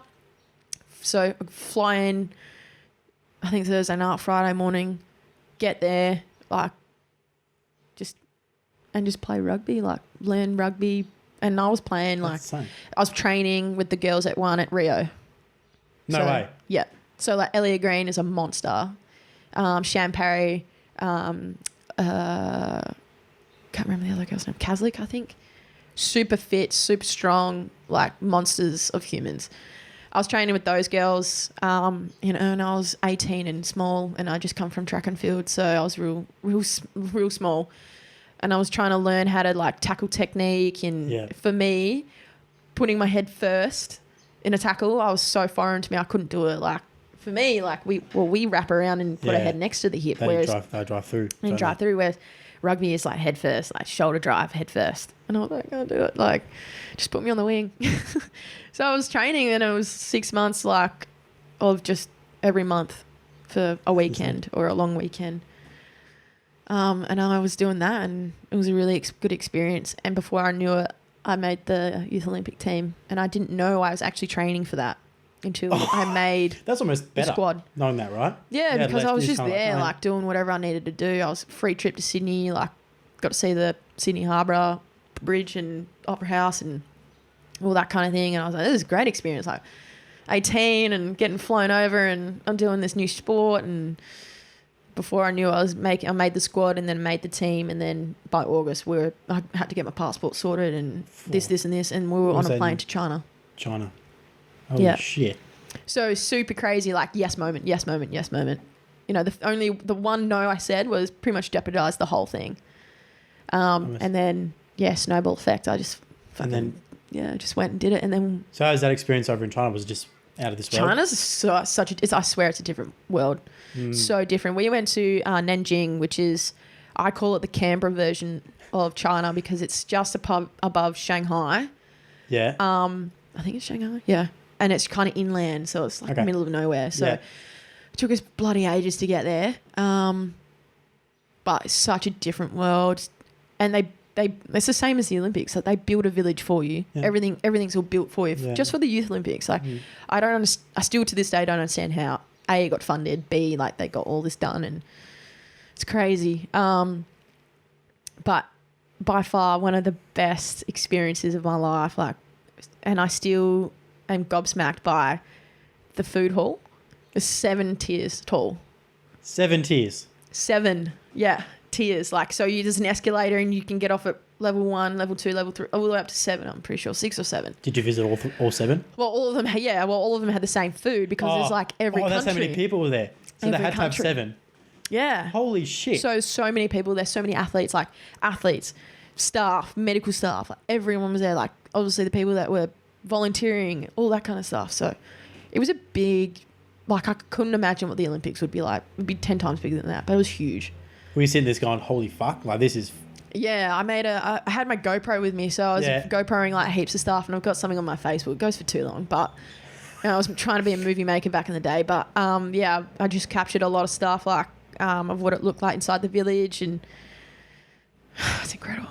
Nothing does justice to actually being there, right? No, that's crazy. Like I can't believe like my gold medal and stuff is hanging up at home, and just catch myself sometimes like, what?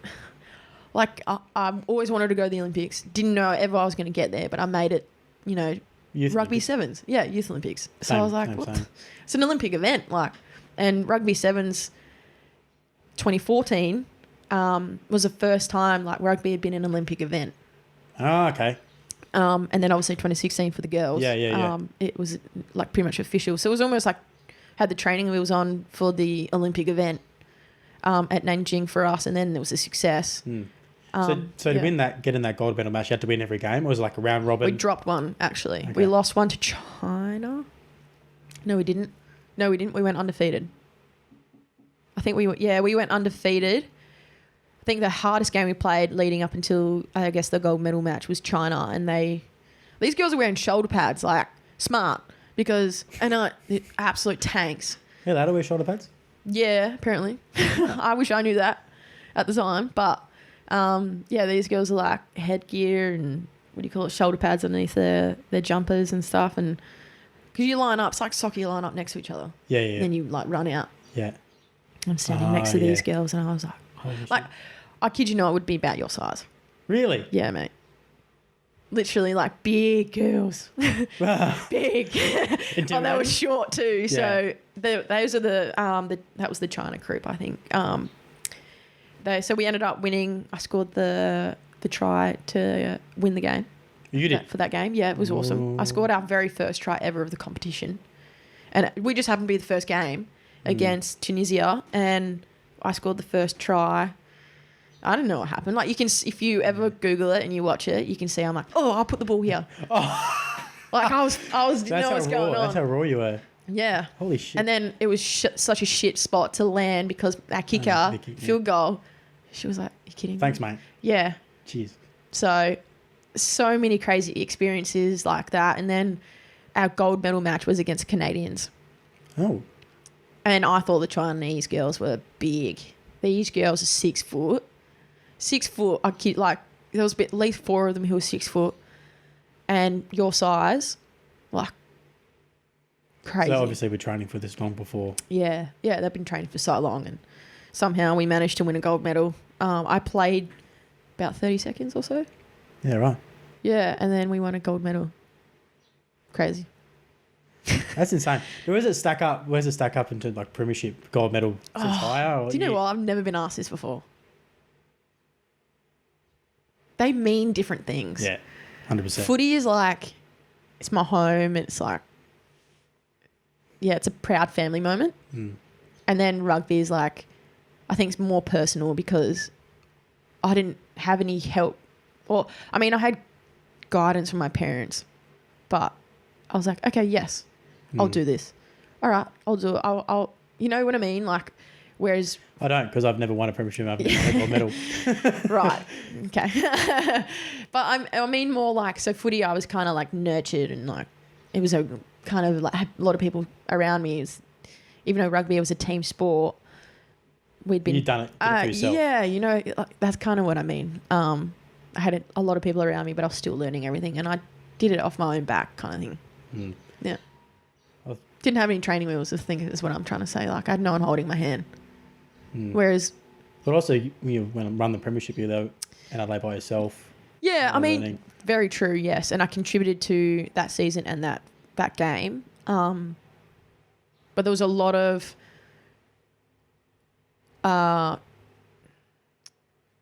group moments leading into the season, leading into...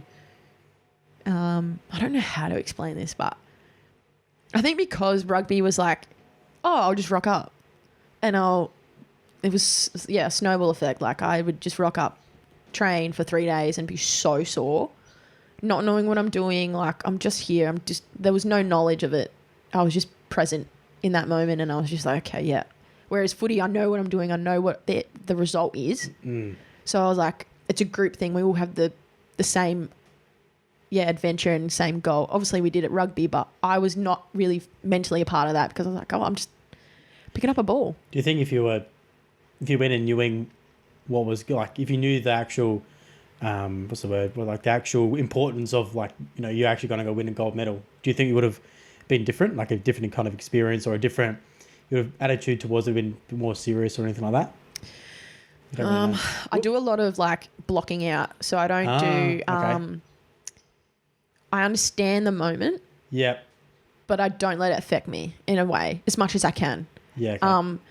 One, because nerves, I think your subconscious can play tricks, and nerves play tricks on you, and if you can't manage that in a certain degree, it can, sometimes it can be beneficial, sometimes it's not. And I think I'd rather be in control of that. So I remember for both, I think any major sporting event that I've had, and it could be round one for West Coast. It doesn't matter what it is. For me, if it's significant, it's significant. So so it doesn't matter. So I just kind of like, I'm mellow about it and understand what's happening around me, but I block it out because I don't want things to get ahead of me. I don't want to think about if this happens, what if this happens, or this could happen. We could win a gold medal right now, I think best way to put it is I know what can happen, and I know both sides of the fence, lose or win. But I'm like, in that moment, this is what's happening. How do you block it all out? Is it you talk a lot of mental kind of self-talk? No, not really. Like, it's more, I guess, yes, like deep breathing, like, kind of, Is it kind of naturally to you? I think so, because I think I've just done it for so long because nerves took over how I felt when I was doing track and field. And I think so individually, I remember it was a state comp, and you do it every year. It's a big moment because it's like your premiership, but individually. And I remember my mum would be taking me to Perry Lakes at the time. Yeah. And I'd be 7 a.m. in the morning. We're driving because we live so damn far away. And be in the back seat, and I'd be so anxious it would make me feel sick. Okay. And I'd be looking out the window, like just concentrating on something. And I think because of those moments, how I felt, that I knew those moments were really important to me, but I physically can't feel like that. So I block it out. I've learnt to block it out at a really early age, something like that. It's not recognizing it and going, I'm going to take 4 deep breaths and you know what I mean? So it was more like that. I think my previous experience being in such an isolated sport, feeling like this, no one can help me in that moment, but then I'll run a race and be fueled based off my anxiety or adrenaline, all that kind of stuff. So I can still have that, but it's just when to give it to myself kind of thing. That's interesting. Yeah, so I don't know if it's backwards or not, but that's just how I deal with it. A lot of this guy I listen to, Power Athlete Radio, they all have like their own podcast, and the main host or the kind of creator of Power Athlete, John Welborn, who was a 10-year NFL veteran. He played in a Super Bowl, and he was saying like one of what he was able to do most of the time, he was able, like he said, every time he played, he didn't even know like it was like crowd or anything like that. He was just able to kind of block everything out and just kind of focus. He played as a tight end, so it was like him against their defensive line, so his offensive line. Yep.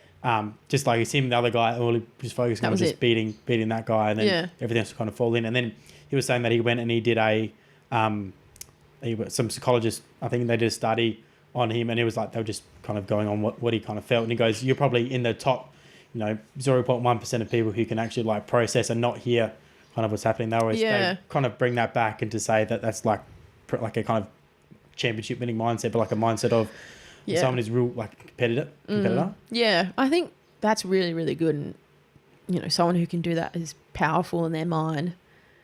But you don't want to take away too much because you can't enjoy the moment.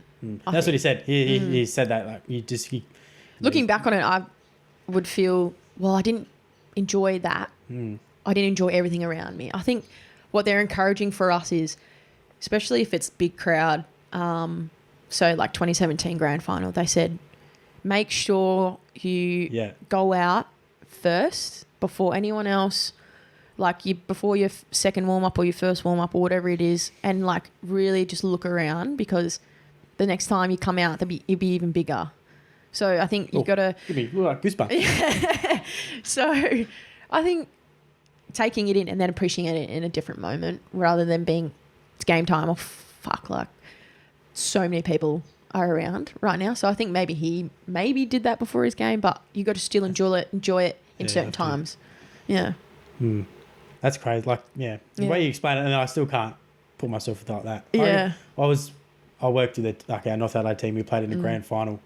2018 we played, and I sit on the bench and I still focus on the game, on the rotations and that sort of stuff. And then I think it was a goal and it was like erupted. I was sitting there, Adelaide Oval, like packed.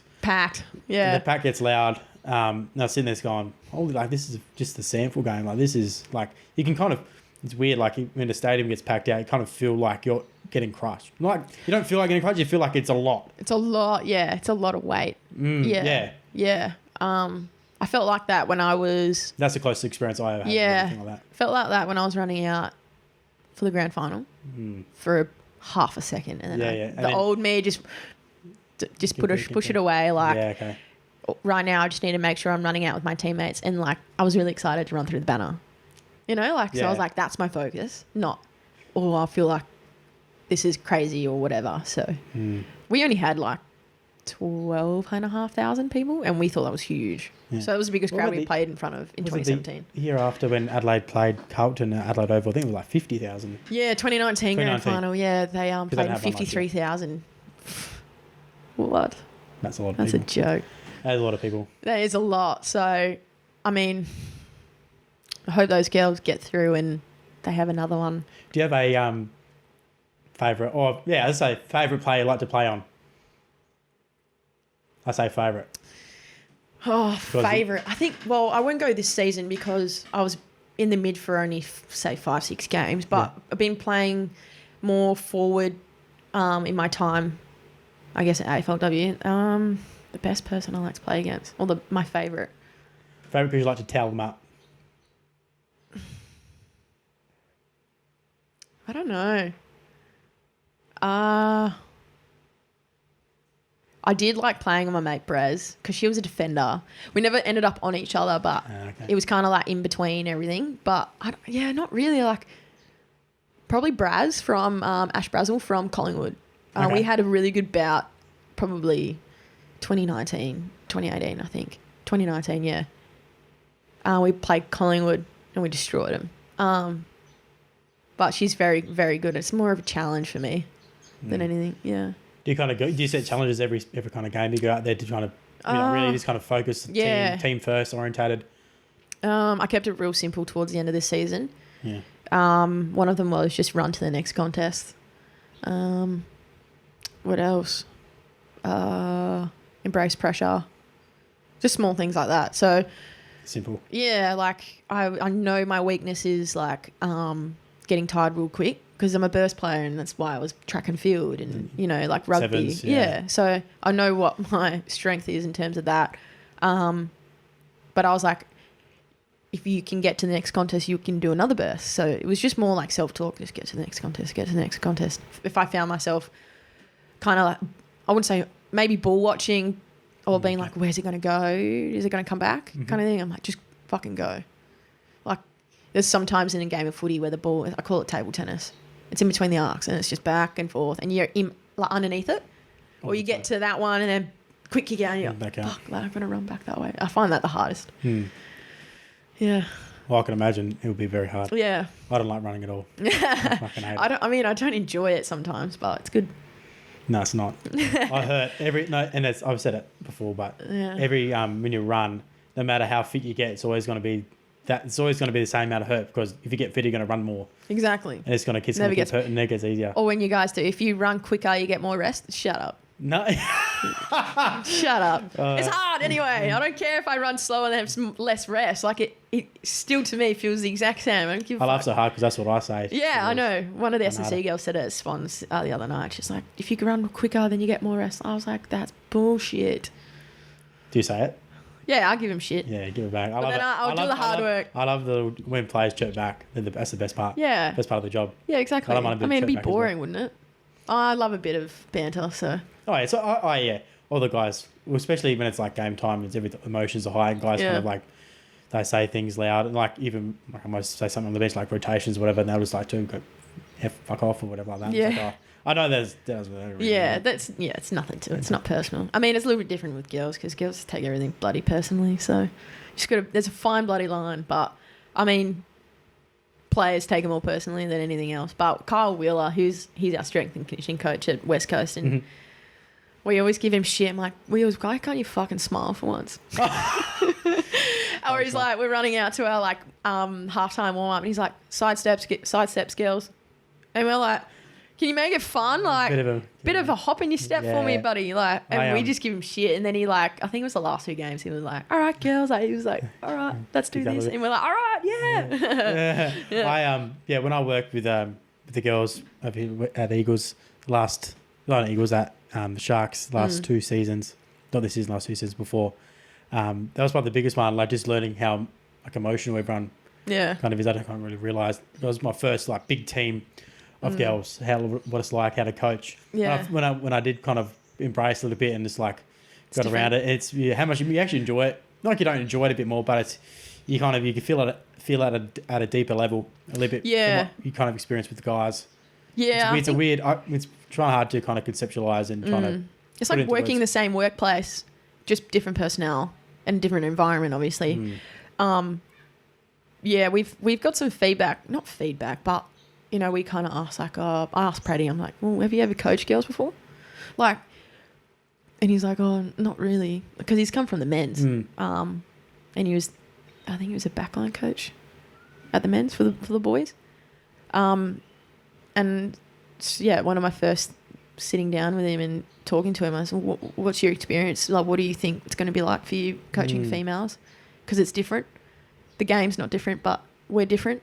And the relationship is more personal in a professional manner. Yeah. And I don't think any man or guy can be prepared for that unless you're one of 5 kids and the 4 of them are girls and you only been brought up by your mum. I think is probably one of the best ways to put it. Like, you understand females in a way, because we are a different species at some point. But yeah, I think for Praddy, it took him a few weeks to adjust. And it's like he meets us to a point and we meet him the other point. So we meet him like at halfway. Okay. And I think the feedback that we give him, like, we're like, well, we don't like this, or we don't want this. And I'm not sure with the men's team or anything like that, but I don't think it's quite like that based on how he's not reacted, but, you know, taken it on board in a positive way. He's like, okay, well, that doesn't work for you guys and we'll change it. Yeah. I feel like women in sport they've probably done wonders for even like men's sport as well. Like in terms of like communicating, like women are probably best communicators, right? Yeah. And then everything is especially with us, our key focus the last 2 years has been like being better communicators. And that's everyone can be, I think. Exactly. Yeah. Yeah. 100%. Yeah. That's probably one of the best things that's probably happened with women's sport and women working with men in sport too, is being able to communicate and how open and how, it's not that hard just to kind of speak up in a way, I guess, but it's in a larger group of guys where a lot of guys just kind of shelter in, kind of keep to themselves a little bit more and don't really give a lot of feedback, learning and... Guys are really shy, I think. I know the boys are shy at West Coast. Like, you get a few, like, Jets last year was really great. I think because he comes from such a big family, he knows how to just say hello down the corridor, whereas the guys are a bit like, oh, hey. Like, it's meant to be the other way around, When I first started working with girls, I felt intimidated. Did you? Interesting. It's really hard. Yeah, why's that? I don't know. I just felt intimidated. There was like 60 of them. And we're an army. And they wouldn't listen to me. Yeah. I had to like get the whistle out and just be like, bang, bang. Yeah. We can be a bit like that, I think. I think with anything though, like if you show authority, I guess, in a way. More calm way. It's more like, hey, that's where I fucked up. Oh, you weren't calm? Oh, well, yeah. It's kind of like, well, I'm a grown-ass woman. Don't yell at me. Like, so... Yeah, okay. Yeah. You know what I mean? So, yeah. I mean, I like to show my authority straight away, especially if I'm working in a male-dominated environment, which is pretty much all the damn time. So, which doesn't go against guys at all. It's just how it is at the moment, and it's hopefully going to change real soon. But I like to show that I'm capable of doing things. So... Okay. Maybe, I don't know if that was for you the same way, but for me, I know it's not because I'm not approachable. It's because I don't need you to yell at them or do whatever. So it's more, I can do this, and if I need help, I'll ask you. So it was that for me. It could be different for anyone, but that's more where I come from. Like, no, I'm capable of doing this. So just let me do it. Because I think a lot of guys, I work with an older gentleman at work, and I think because he's so old school, he does like, oh, I'll do it. I've got to send this email, so this email needs to be sent out, I'll do it. Yeah. So I'm capable of writing an email.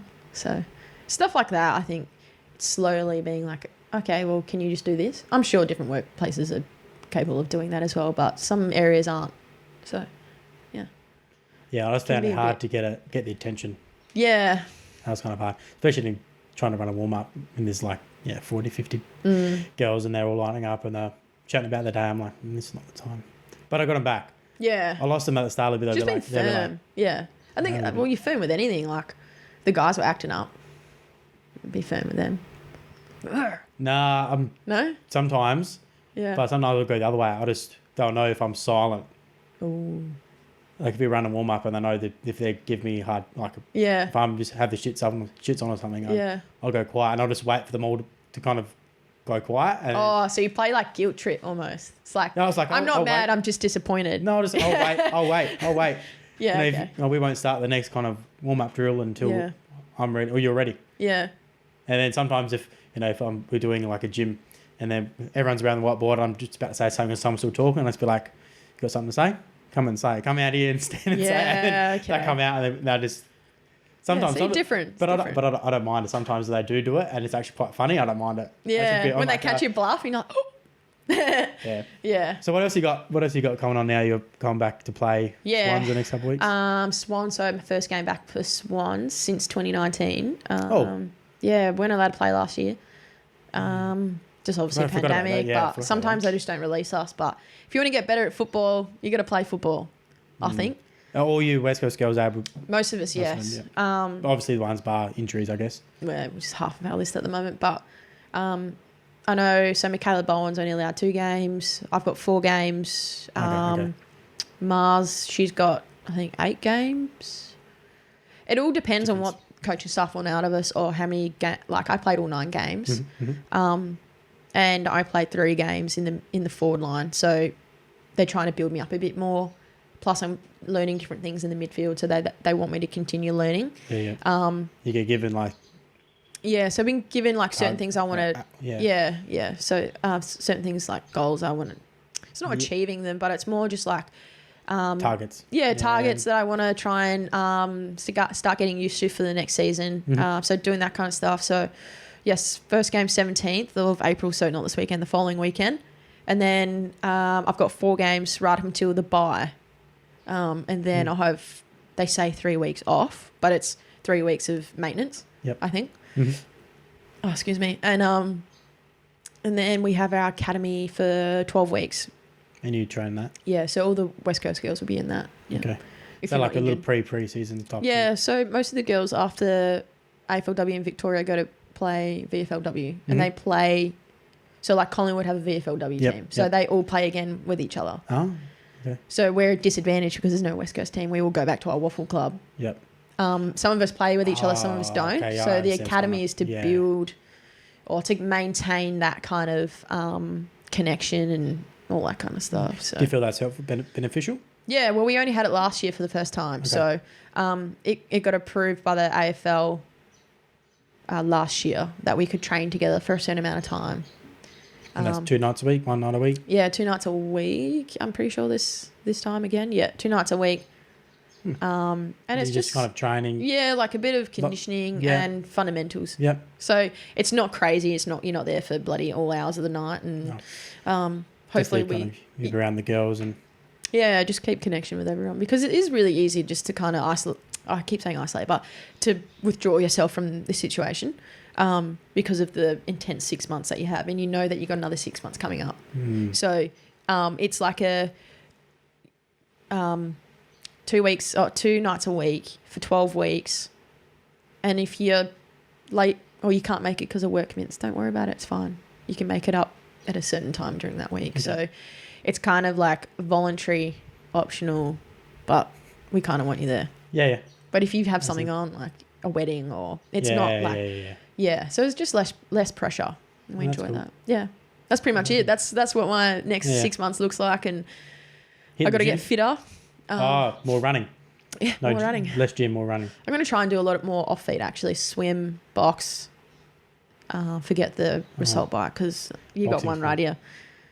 Yeah, they call it the devil's hamster wheel. I hate it. It's bad torture. I was on it this morning. I wish it had never been invented. Yeah. That, I hate the assault bike.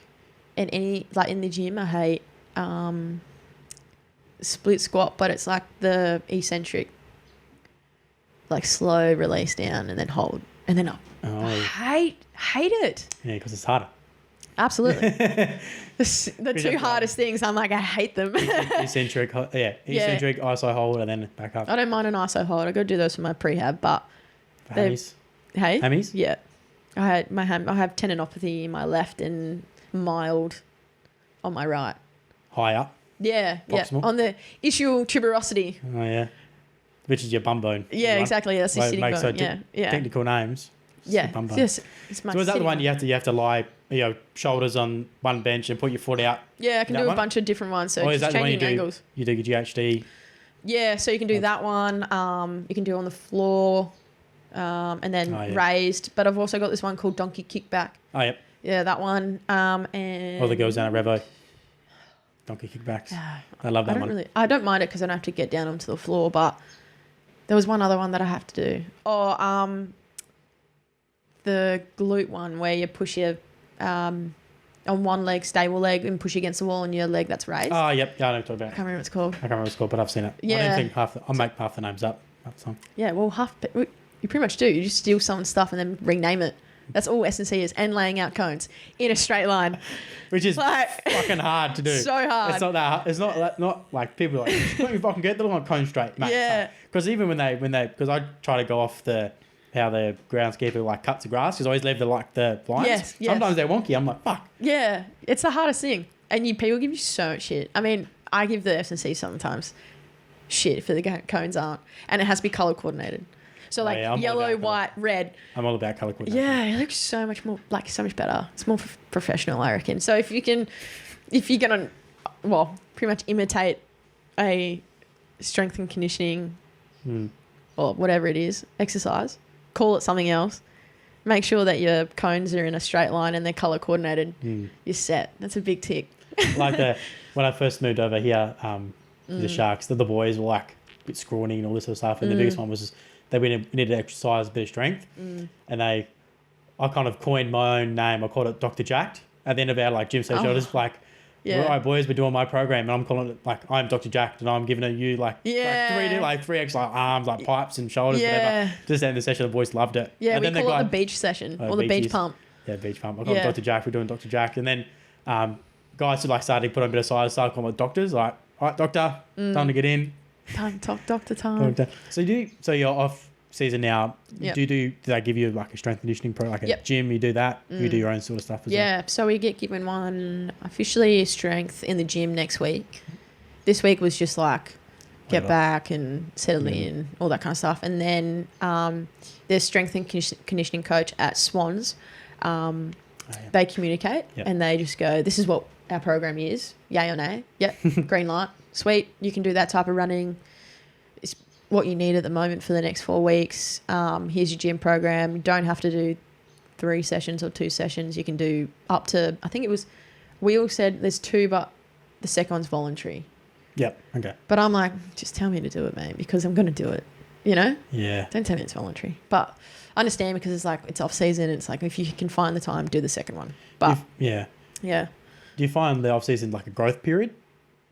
Yep. Is that how you kind of perceive it? You don't see it as like people get caught away and they rest and then they have to catch that back up in pre-season. Some people do, and I think that just comes to professionalism and I think a bit of ownership. Like, I don't know about anyone else, but if Praddy said to me, or not to me specifically, but to the girls that, you know, we don't want to come back into the academy in July and be, you know, out of shape. But we also want you to take time off.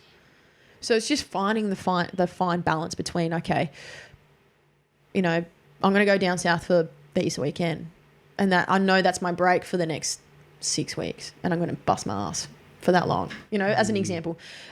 So there's like, don't come back like a fat ass, but also enjoy your time.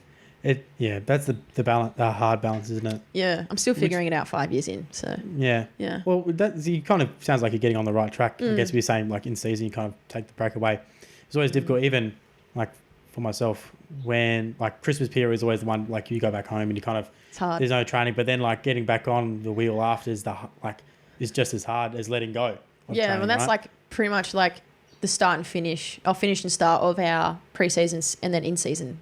So we have October individual 4-week program where here's a program and it's based off like, okay, it's optional, but like if you want to be in the best shape, you got to do it for 4 weeks. Eat well, all that kind of stuff for 4 weeks and smash yourself. And then November is officially like in the club as a team together because of our contracts. It starts from November and you smash yourself November. So technically it's like it's October, November, December.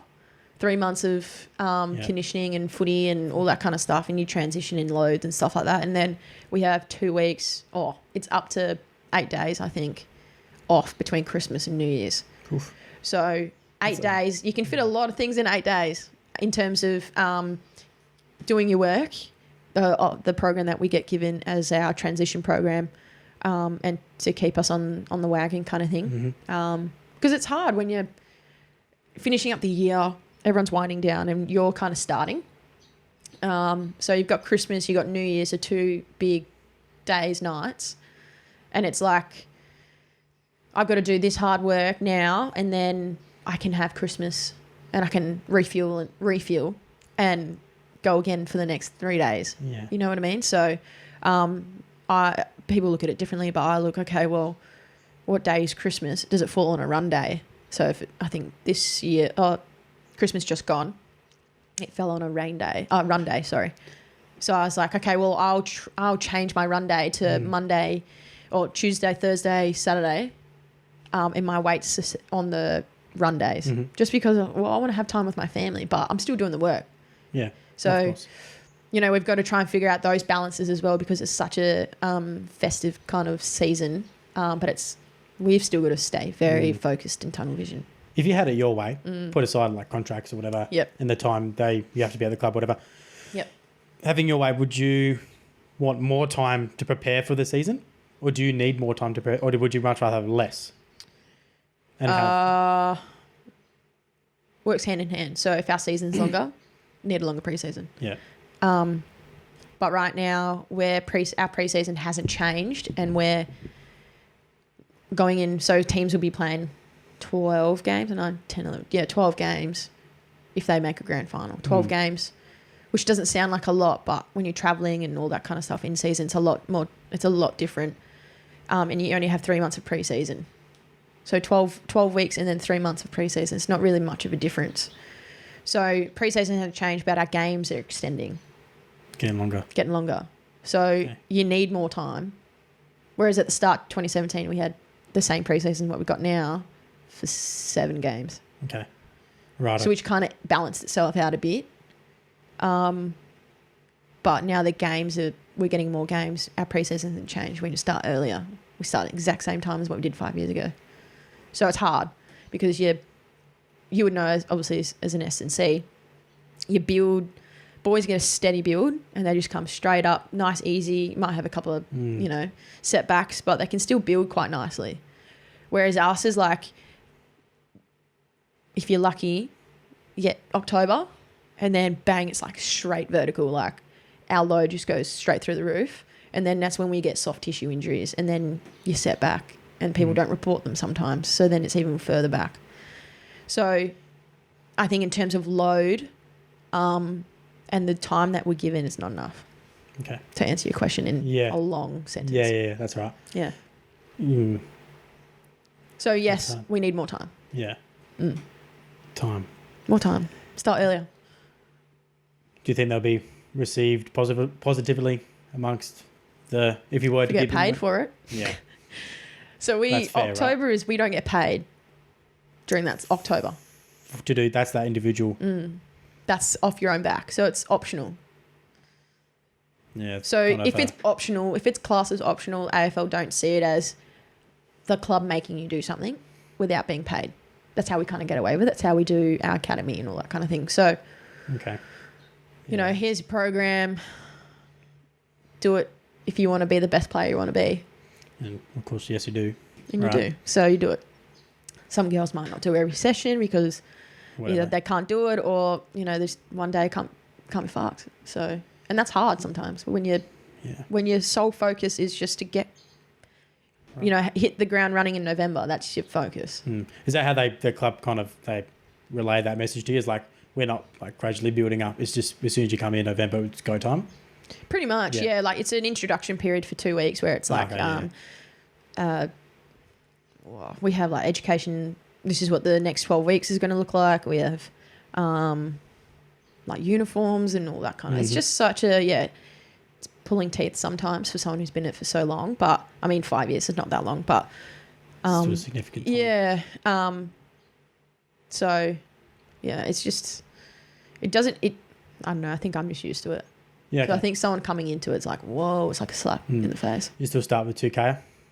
Do you start with that on? Actually, we didn't this season actually. Oh, no, we did 2 1K efforts. 2 1K efforts? Yeah, so you get 8 minutes to do that one. No, I'm feeling it there. Yeah, so we figured, obviously a lot of clubs still, I think every club does it other than us, the 2K time trial. And I hate it. Like I'm not a distance runner anyway, but I'd rather do yo-yo tests for sure. We did. Have you heard of the 30-15? Yeah, I hate that one. We did that one this year with the boys. Yeah, not a yo-yo. Yeah, I like the 30-15 just because I can program a bit better off those numbers as well for anaerobic threshold and I think a bit more change of direction as well, and actually the effort, like you have to go up and back sometimes, that 40-minute effort twice and before you get a break, which is like that rebound. It's probably more suitable for guys because of the distance they cover. So hence why we don't do, at West Coast, we don't do just 2K flat because I'm not Andrew Gaff. They do a 2K time trial, but I'm not. You know what I mean? Like he will run over 12Ks, I reckon, a game. Oh, more. I think. Way more. Yeah. We had a guy running over 16. Yeah. So he runs bloody ridiculous. I think he comes off once or twice. That's it. In a game. That's insane. Yeah. So he will be doing a 2K time trial and runs this much. He would run 2K nonstop in a game. You know? I mean, not all boys are going to be doing that, but it's majority. One size fits all almost. Why were we testing something that we don't run as far? In a way. Yeah. So that's a good point. I think ours is shorter, but it's more repeat. So you get the 7. Yeah. Oh, sorry, 8 so you do it in 4 minutes. You get 4 minutes off, and then I've done the one. You do 3 1Ks on the 7 minute. Yeah, no. Nah. So we do that kind of stuff. I'm not sure what any other club does, but previous clubs have been it's 2K. Do you strength testing as well? Yep. We do it differently though. We do it in our program. Yep. So, So it's just kind of managed. Yeah, like we don't just do like one day. It's like, I mean, that's awesome because you can get around everyone and it's like a big hype fest. But I don't mind strength testing actually. I do get a kick out of it. Yeah. What are your numbers? Here we go. Do you want to hear my best ever? Or best ever. My best ever. Yeah, all right. Okay. My best bench press was 75. Yeah. But last season it was 65.5. So I've gone down a bit. Decent. My max squat was 110. And Was that to a box? Yeah. Yeah. Yeah. And then trap bar 125. Whoa. That's nothing. Nice. So like Michaela Bowen's, have you? Yeah. So she's a twig. She would lift as much as me, not upper body, but lower body. She's a beast. Strength of weight. Yeah. So that's the goal.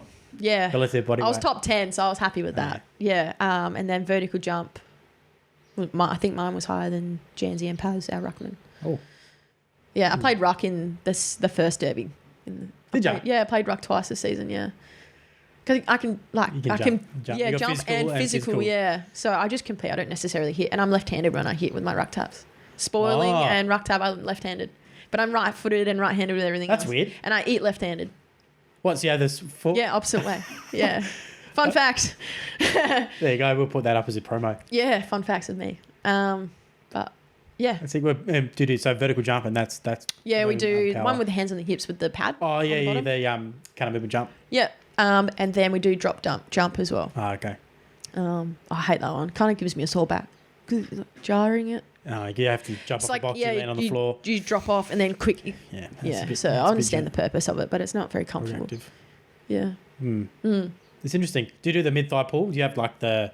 No, only the girls that are coming back from an injury, I'm pretty sure do that. Mid-thigh pulls? Yeah, I'm pretty sure. I know we had them in our program, but we didn't test them. Okay. Not that I know of. Probably was being tested. Do you ever talk to Kyle about like your pro? Because obviously you have a bit of a background in S&C. Do you communicate with him a little bit about what... Yeah, I do. You need what you feel like you need, I guess. Yeah, I spoke to him beginning of the season just gone, so about November, and I said to him like I'm really looking for something to take my game to the next level, and I can't do that with a program that's a one size fits all. Yeah. And he said, I know, like understand where you're coming from, but for the group's only 2 years in, we got new players coming in. I'm coming in. I need to kind of evaluate where we're at, and the best way to do that at the moment is to give this program and see how people react to it by the end of the season. Yeah. Okay, yeah, no worries. Is there anything I can do, like, other than this? And he was like, preferably I'd rather you stick to this. Yeah. Okay, no worries. Did that. And then I had my exit interview, or my medical actually, with Wheels last week, and I just, asked, look, I don't want to do a program that's for someone who's just come into the program kind of thing. So I need something that if I'm going to take my game to the next level, I can't be doing something for what I've been doing for 5 years because I'll just stay the same. And he understands that, obviously. And I said, I need something different. I need to build myself differently for the benefit of being a better player. And I want one-on-one sessions because you're going to hold me accountable in that moment. Yeah, for sure. Those are the areas I'm going to work on and hopefully make, see the differences. Awesome. Between this year and next year. Well, there we go. Yeah. Bit of a outro there. Well, I appreciate you coming on board and no worries. Having a good chat, and hopefully the next season we get some good. Yeah. We get a bit more success out of the team. Yeah. Yeah. I'm sure that it's not too far away. Yeah, we're on a pretty good path, so we're going up from here. I appreciate your time, mate. Thank you very much. Cheers, mate.